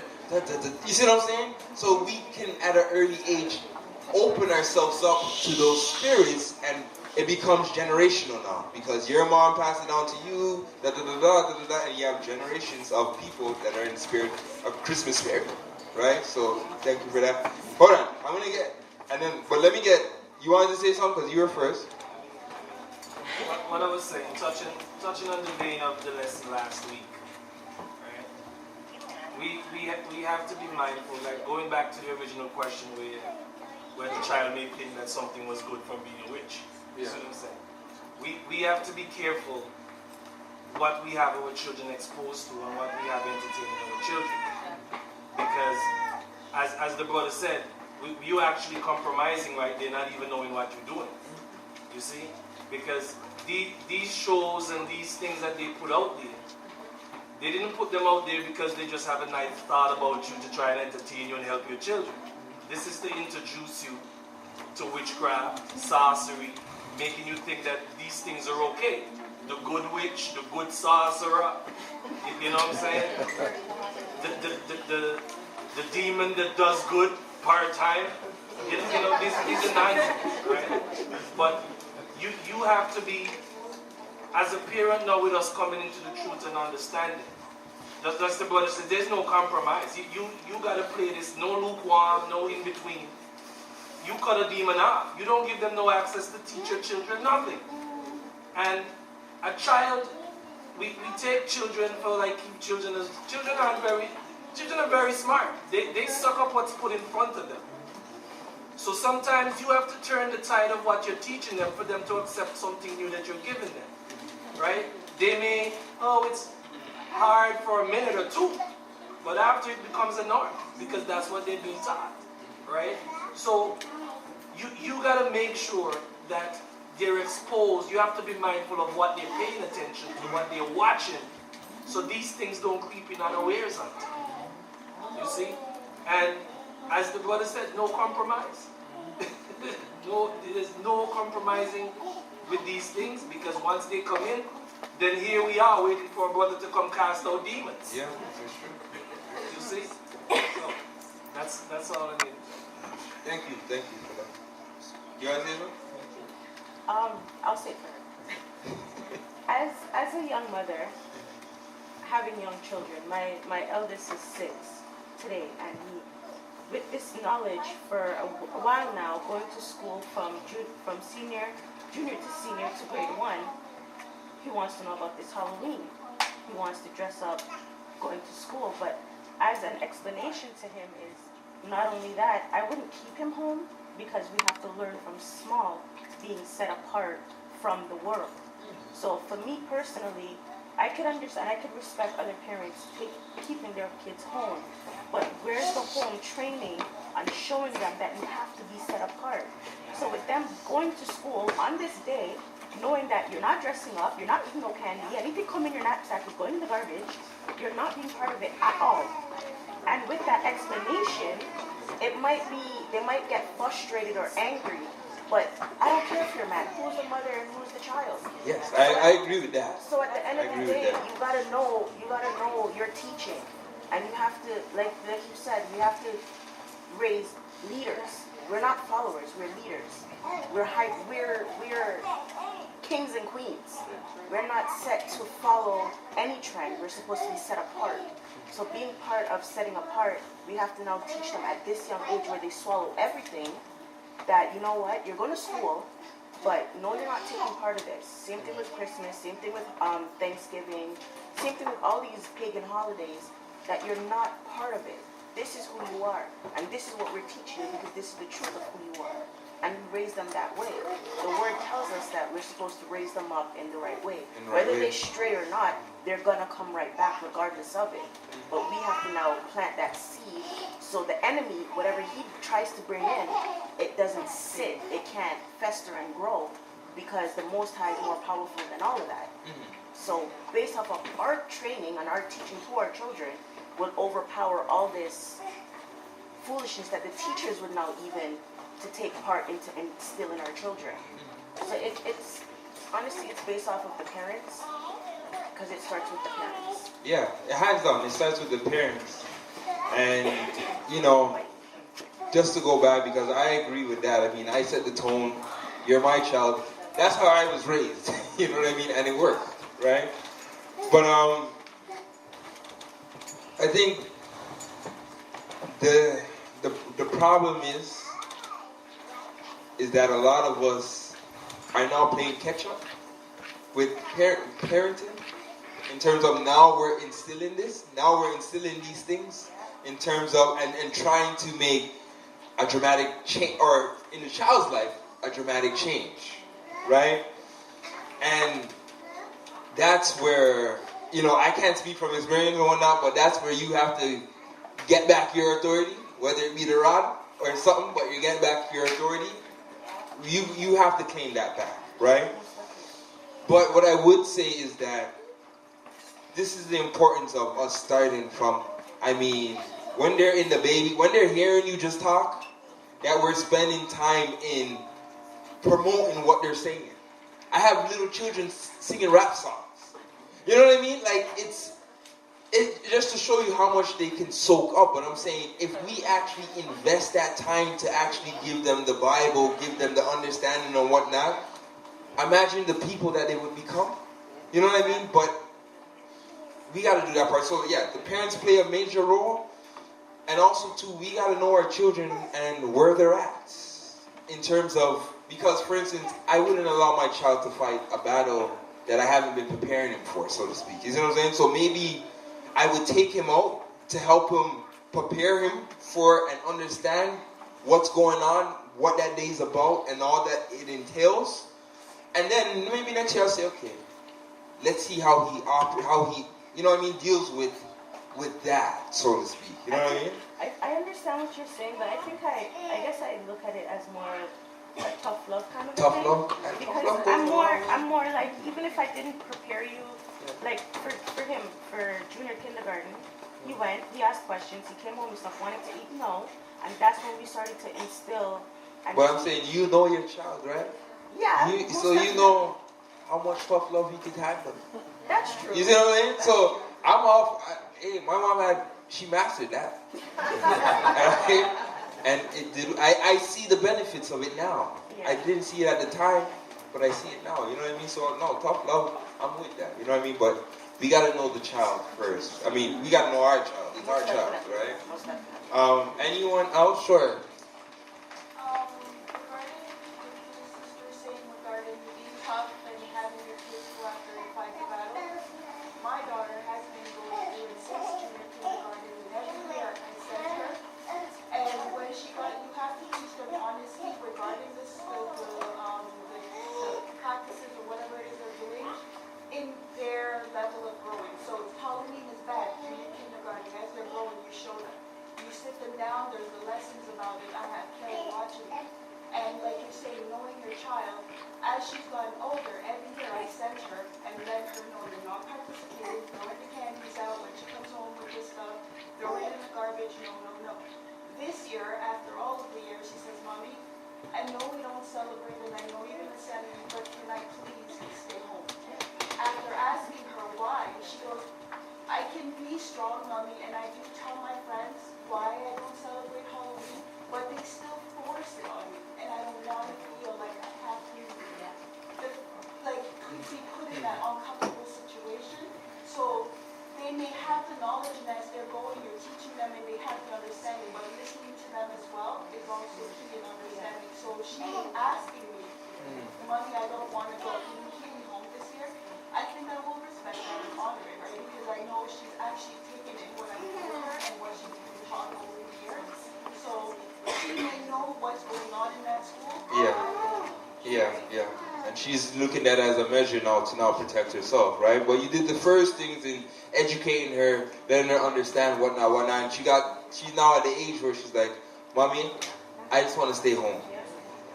Not only that, because these teachers and these principals, they're crafty as well. So if your kid is not able at that age where they can just straight up reject it, these people will find a way to give them something that they're actually participating in these holidays. Yeah. And hold on. Take them out. I want to, sure. Yeah, since it was the same thing for my daughter. She used to go and just go, not taking packing, just not participate. But then I think like maybe 3 or 4 years, like prior. Yeah. This year she said, no, Mommy, I don't want to go. So then she want to stay home, and same for Peter. The thing is just the thing. And she said, when I go, they'll have like the hunting house. They're not doing anything, just doing like everything Halloween stuff. The whole day is embedded the in whole it. day. Yeah. So why I have to, then I realized for Peter, he was in different school. His school, they will try to dress him up and they go like for parade. And they go into the nursing home and get candy from the old people and stuff like this. So why I sent him there. So I see what you're saying. I totally see what you're saying. The only thing that I would definitely, just to say, I mean, in all matters, we have to really use wisdom. So, for instance, if we educate them, whatnot, that doesn't work, or that does have an influence on the child, they want to stay home, so be it. Let them stay home. You know what I mean?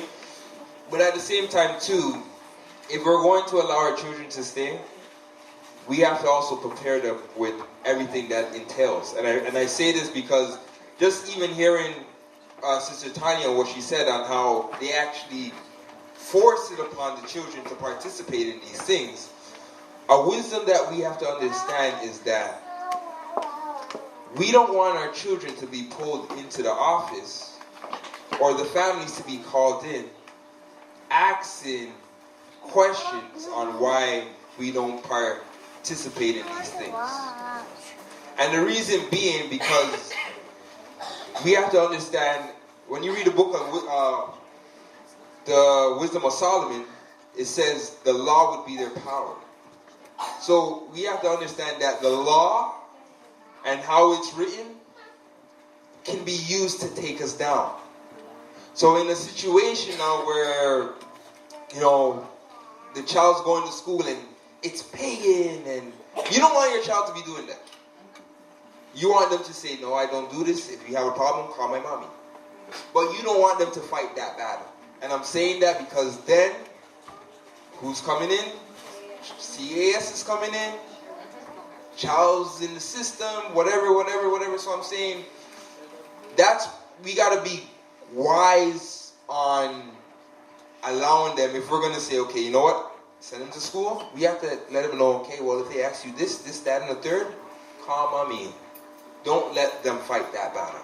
And that's what you have to protect them from. Right? So that's just something I would say for those who are going to allow it, be mindful of that. Right?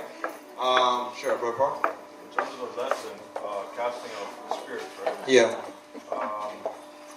You know of fasting and prayer. Yes. Well, what if you were trying to help somebody else out? Would you want to be fasted up and prayed up, but what about that person? What if they don't acknowledge that they also have to be? Well, that goes in. That goes into the first part was helping them to identify what they're dealing with.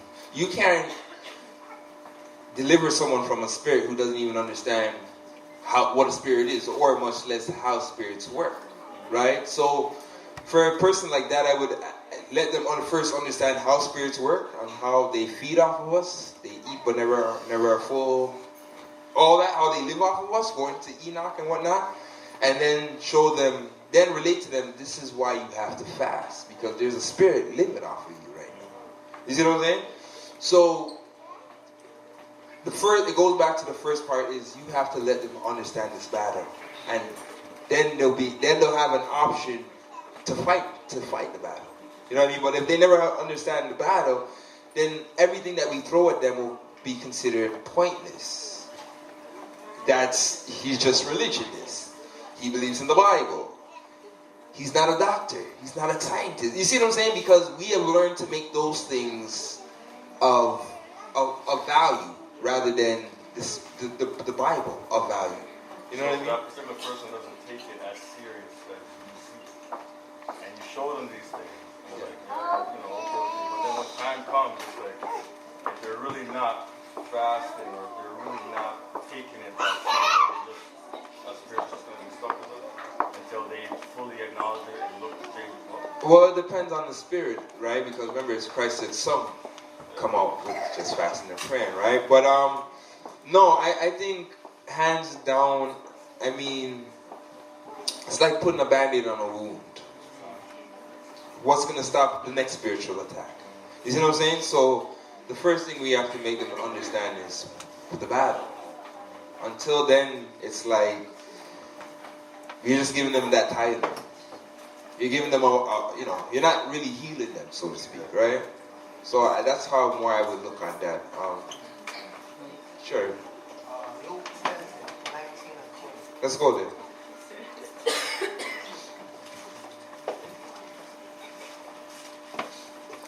He said Luke what? Luke 10, 19 and 20.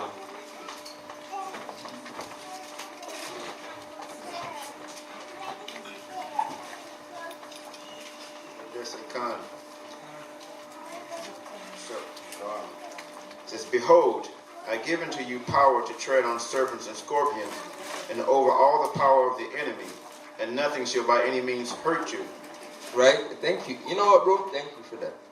Because that's exactly what we need to claim back. We have authority over serpents, over demons. We got to learn to take that authority back. Right? Luke 20:19, or Luke 10:19. 10, 19. 19 and 20. 20. Right? Alright, any more questions? Are we going to close on out? Sure, Brother Kale? Sure, I'll get you after. So, spirits, right? Yeah. So, you them say, when you hold on, you bawl out Jesus, Jesus, Jesus, Jesus. Right? And then it's up to so it's like, I'm not for your car, Pretty much. The demons, they're laughing at you while you still holding down. So, technically, they're just saying, alright, I want your food. So Yeah. Yeah. Yeah. What you said earlier in the beginning, that the demons, they're actually afraid of the righteous. Right? So, oh gosh, you shouldn't say this, but I'm going to say it anyway. The people, them, when they get old on, them not righteous. You can't look afraid of them. Well, I mean, let me say it like this. Because I'm not going to say if you're righteous, you're exempt. Because there's always gateways in, and that's why you have to continue to pray and continue fasting, because unholiness is all around us. It's hard to walk in a city unholy and leave, you know what I mean? So we have to constantly pray or fast to make sure we're constantly cleaning ourselves, right? But at the same time, let's just speak about those who have experienced these things. Was it in the truth or was it before the truth? And if it was before the truth, then, I mean, we weren't, you know what I mean? We didn't meet the requirements, so to speak, of righteousness, right? And if it's while we're still in the truth, well, we have ways to grow still. You know what I mean? So that's more on how I would look at it in terms of prior, before the truth, and after the truth. If it's still happening and we're in the truth, then there's areas that we really have to go in and dig and deal with, right? One last story. You just hit me with something. I went to a church sermon. This guy was given a scenario. He was telling me a story on how he was dealing with someone who was dealing with demon possession, right? Now in the story, he was saying how the lady who was dealing with it, she was like having areas of hot and cold. And he was trying to relate it to, you know, the scripture where it talks about his son sometimes in the fire and in the water? Yeah. He was relating that hot and cold that she was feeling, similar to that scripture, with the child being hot and cold at times, right? But there was something that he said to me. He said how he said to the demon, or he said to the woman, you know, she was doing something, either smoking or something she was doing. And he was like, you need to stop doing that. And he said either Christ's name or someone's name, and he says, you need to stop doing that in the name of Jesus Christ, or something like that, right? And the person looked at him and said, either Jesus or Yahweh, one of the two names, said, they told me this is okay. So basically, he said, the demon, the person who was possessed, said, Jesus, or the other name, told me that I'm okay to do this. So when he's telling the story, I'm the only one sitting in the room just saying, hold on. Did anyone just get that? That the demon said that I knew it was a demon, but this God gave him the authority to do what he was doing. And no one said, hold on, why would this God be giving the demon the authority to do, not relating that authority was coming from another demon. You see what I'm saying? So he's there preaching the story, and he didn't even get that. And, you know, he's just like, the demon's this, that, and I'm trying to rebuke it in the name of Jesus. And the demon is just there smiling at him. Well, yeah, of course the demon's going to be smiling at you because you don't know any better.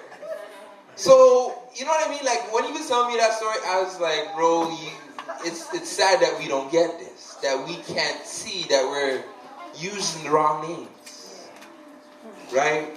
We know the true names have authority on it. It tells you that the heathen and the spirits run from the name, right? But as I said, he missed that part, right? But I found that very enlightening to say, wow, it shows who had the authority, Yahweh and the other name, right? So, with that being said, I hope. Sure. Oh, sorry. You have something to say? Sure. They have a rule that whoever doesn't celebrate like their big holidays, they can get seated from their family. Is it? When you go to Matthew 6 verse 9 and 13, it tells the prayer, and when you stop at deliverance from evil, you're basically asking the Most High to help you from evil. Yes, right? So kind, right? Thank you for that. Now, just to even touch on what she just said, we have to understand what time we are in. There is coming a time where there's going to be a line, a straight line. The Most High or Satan. Now, when you look at all the other empires, they all reach that point where you're worshiping our God or you're going to be punished. And we have to understand that we are headed in that time where those that are not included in society, in the Roman way of living, will be looked at as terrorists, extremists, and they will have a problem with them.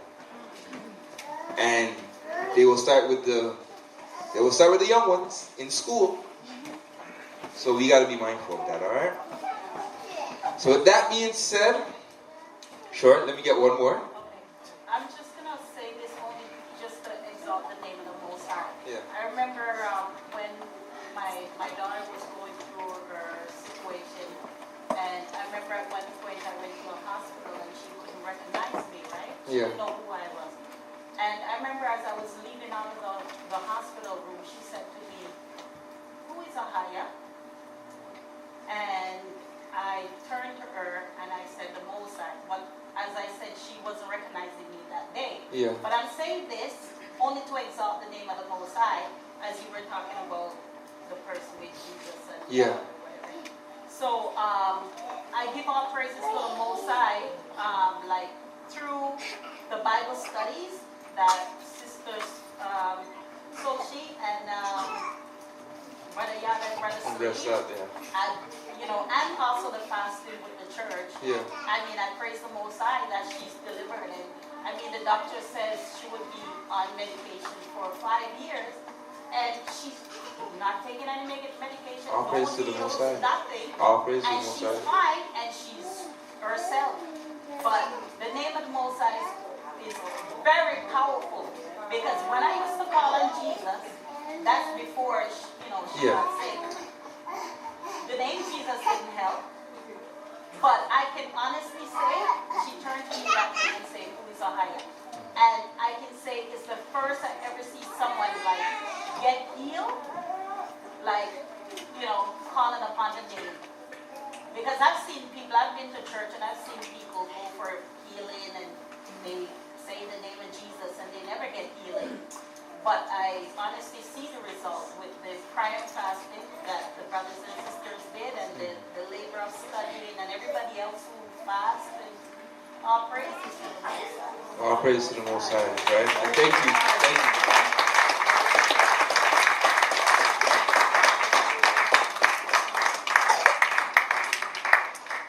All right. As I said, thank you so much for that. Right? Let's get into the announcements portion, and then we'll close out. Let's get into the announcements. So next week we are doing communion, everyone. So if there is anything we gotta deal with, let's deal with it. Let's take the week to deal with it. But nonetheless, communion will happen next week.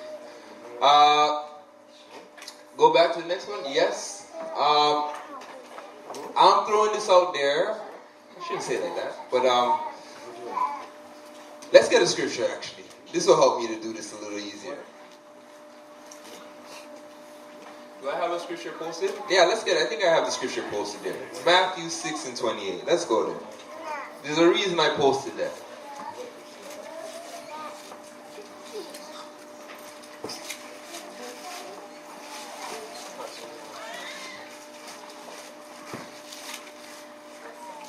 Matthew 6, verse 28. And why take ye thought for raiment? Consider the lilies of the field, how they grow. They toil not, neither do they spin. Okay, no, that's not the one I want. Yeah, 26, but that's not the one I want. I know what that one was, but you can read that as well. Behold the fowls of the air, for they sow not, neither do they reap, nor gather into barns, yet your heavenly Father feedeth them. All right, let's get John chapter 21, verse 17. So I know that one is going into how the Most High takes care of all creation and how much more are we than creation, right? But this one here is more what I had on my heart. John 21, verse 17. Go on. He said unto him the third time, Simon, son of Jonas, lovest thou me? Right? So Christ asked Peter 3 times, do you love me? So I'm going to ask you guys, you guys love Christ? Let me hear it. I don't really feel that one. That one sounds like partial. Like, yeah. Like, do we love the Most High and Christ? God. All right. So then do what? Keep His commandment. No. We know that part. That's just our service. That's our reasonable service, guys. That's what we got to be doing default. Feed my sheep. Do what? Feed my sheep. Do what? Feed my sheep. All right. So I say that because I need all of us to show that love that we have for Christ by helping with the feeding of sheep. Right? So I'm asking everyone, help out when you can, if you can. And let's go back. You could bring a meal or you can donate to the food committee. Right? But nonetheless, Christ asked Peter 3 times, if you love me, feed my sheep.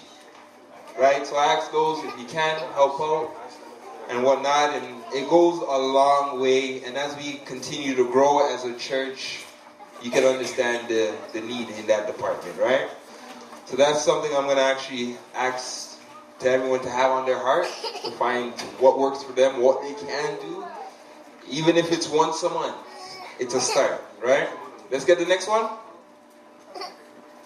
All right, so prayer requests. I know I touched on this last week, and forgive me, but better yet, there's a reason for everything, and that's me just selling my procrastinating part, right? But we've talked about this in the past and whatnot, and said we want to, get the prayer requests, get something happening and whatnot. And it's been on my heart for the longest time because I think this is something we have to really grow in praying for one another. It's the power of prayer is one of our number one tools. So we really got to really start exercising it, so to speak, right? And I was thinking to do something like prayer requests, right? Where we can either submit it, let it be known. I was thinking actually either email or actually having a box here to actually submit it, a few words dealing with sickness in the family, something of that sort, where we can put it up and let the whole congregation know that there is a need for that, for prayer of, sickness or something afflicting the family. I know we'll do this every now and then through WhatsApp. Emergencies happen, we throw it out there, whatnot, but I was just trying to find a more efficient way, and a way that we can go about in the long term to have it established. So I was thinking this would be a good idea. The only part that I would like to hear, that I want to hear back from you guys, is the best way to do it. Should we have it a separate email, or should we have the box, or should we have both? Both? Yeah? All right. So by next week, and I'm going to write it down. By next week, we will have the box here for prayer request. Right? So that should be happening next week. I'll have that box here. Let's get the next one. Feast of Dedication is fastly approaching. Now, some reason it doesn't show the date there. I know on the computer it shows the date. But Brother Dale, do you see the date on the screen there?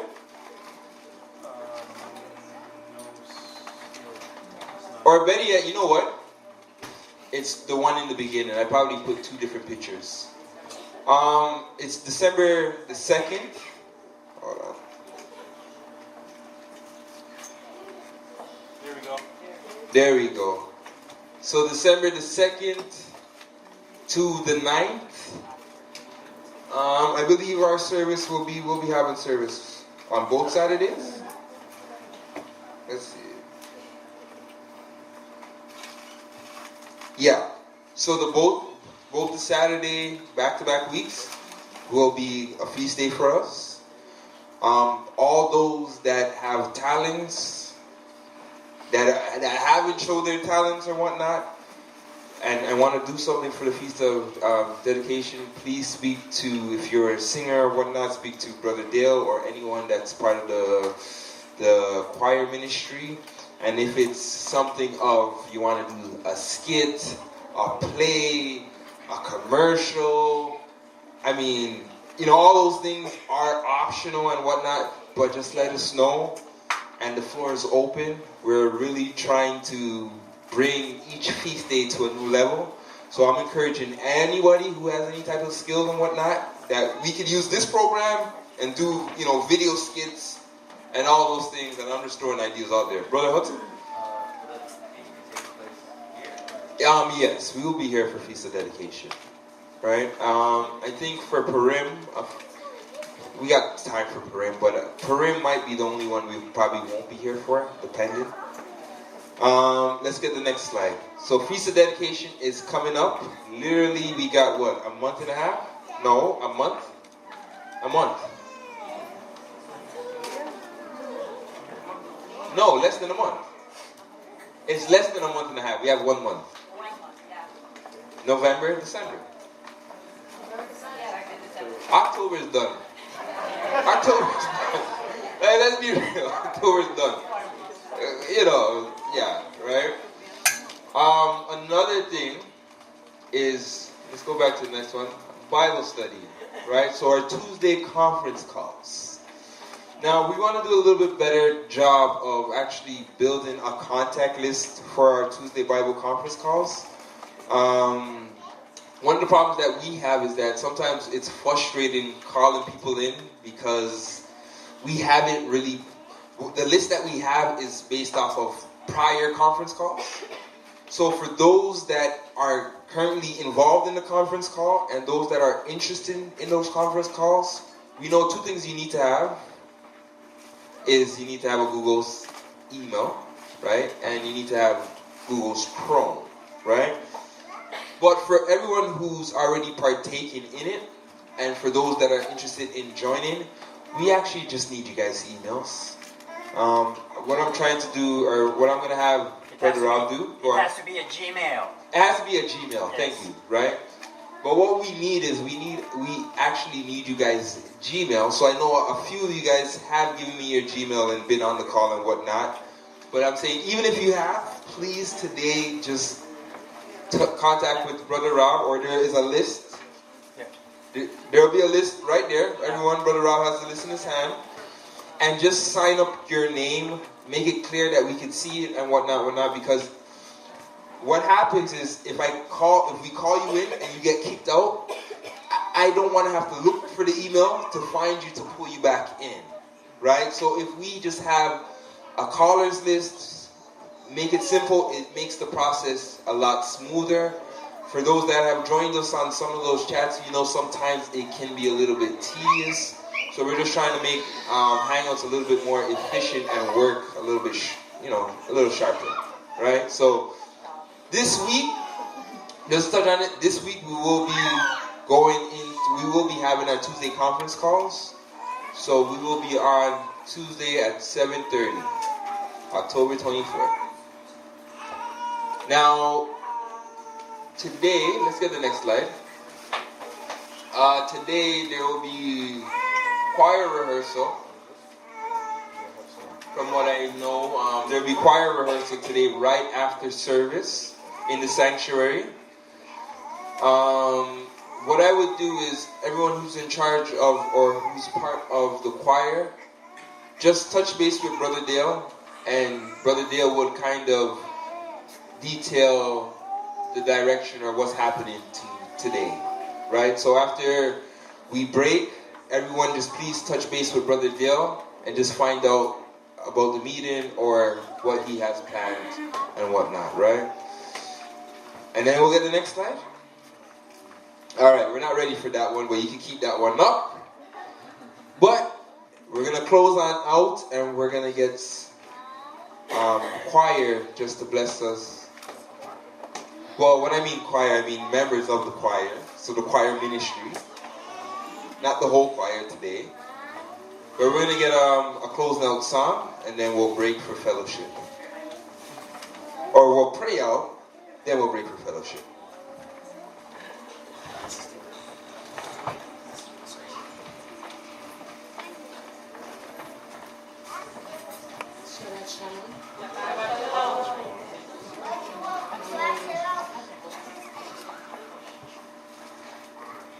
When I was hearing the brother earlier with the presentation, so I think the song I'm gonna sing is will go well with it, because the thing he just said, with us our people, we can be in a lot of trouble, but in our midst of our trouble, one thing we know the best is praise the Most High. So I'm going to sing to the praise. The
know what? Give us some time though, but I said I'm here reading the lyrics and I'm like, man, we gotta get the lyrics up on the screen. We gotta get everyone to partake in this, right? So we'll get there though. Alright, so with that being said, let's pray out now and let's enjoy the rest of our Sabbath day as family.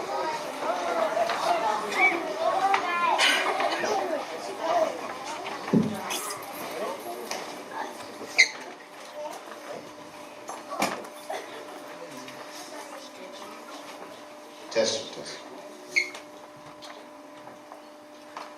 Hayaba Shim Yeshaya Orawak, Abanawa, Shabbat Shemayim, Kodash Haya, Shimka, Ahaya, Malak Wathka, Taba, Ratazawanka, Haya, Aisha, Ba'arataza, Kawa, Haya Bashemayim, Natalanawa, Lakam, Kalyawam, Wasalak Nawa, Koabwat Nawa, Kasalak Nawa, Koabwat Yanawa, Wala'a, Debaya Anawa, Banasayawan, Abal, Hawashai Nawa, Menrai Kaya, Laka, Hamalakwa, Waha'ala, Wahata Pa'arat, La'awalam Yam. Our Father, who art in heaven, hallowed be thy name. Thy kingdom come, thy will be done, in earth as it is in heaven. Give us this day our daily bread, and forgive us our debts as we forgive our debtors. And let us not enter into temptation, but deliver us from evil. Shemai, Yasharala, Ahaya, Alahaya Nawa, Ahaya, Akkad. Shemai, Yasharala, Ahaya, Alahaya Nawa, Ahaya, Akkad. Shemai, Yasharala, Ahaya, Alahaya Nawa, Ahaya, Akkad. Hear, O Israel, the Most High power is one. Amen. Yasharala.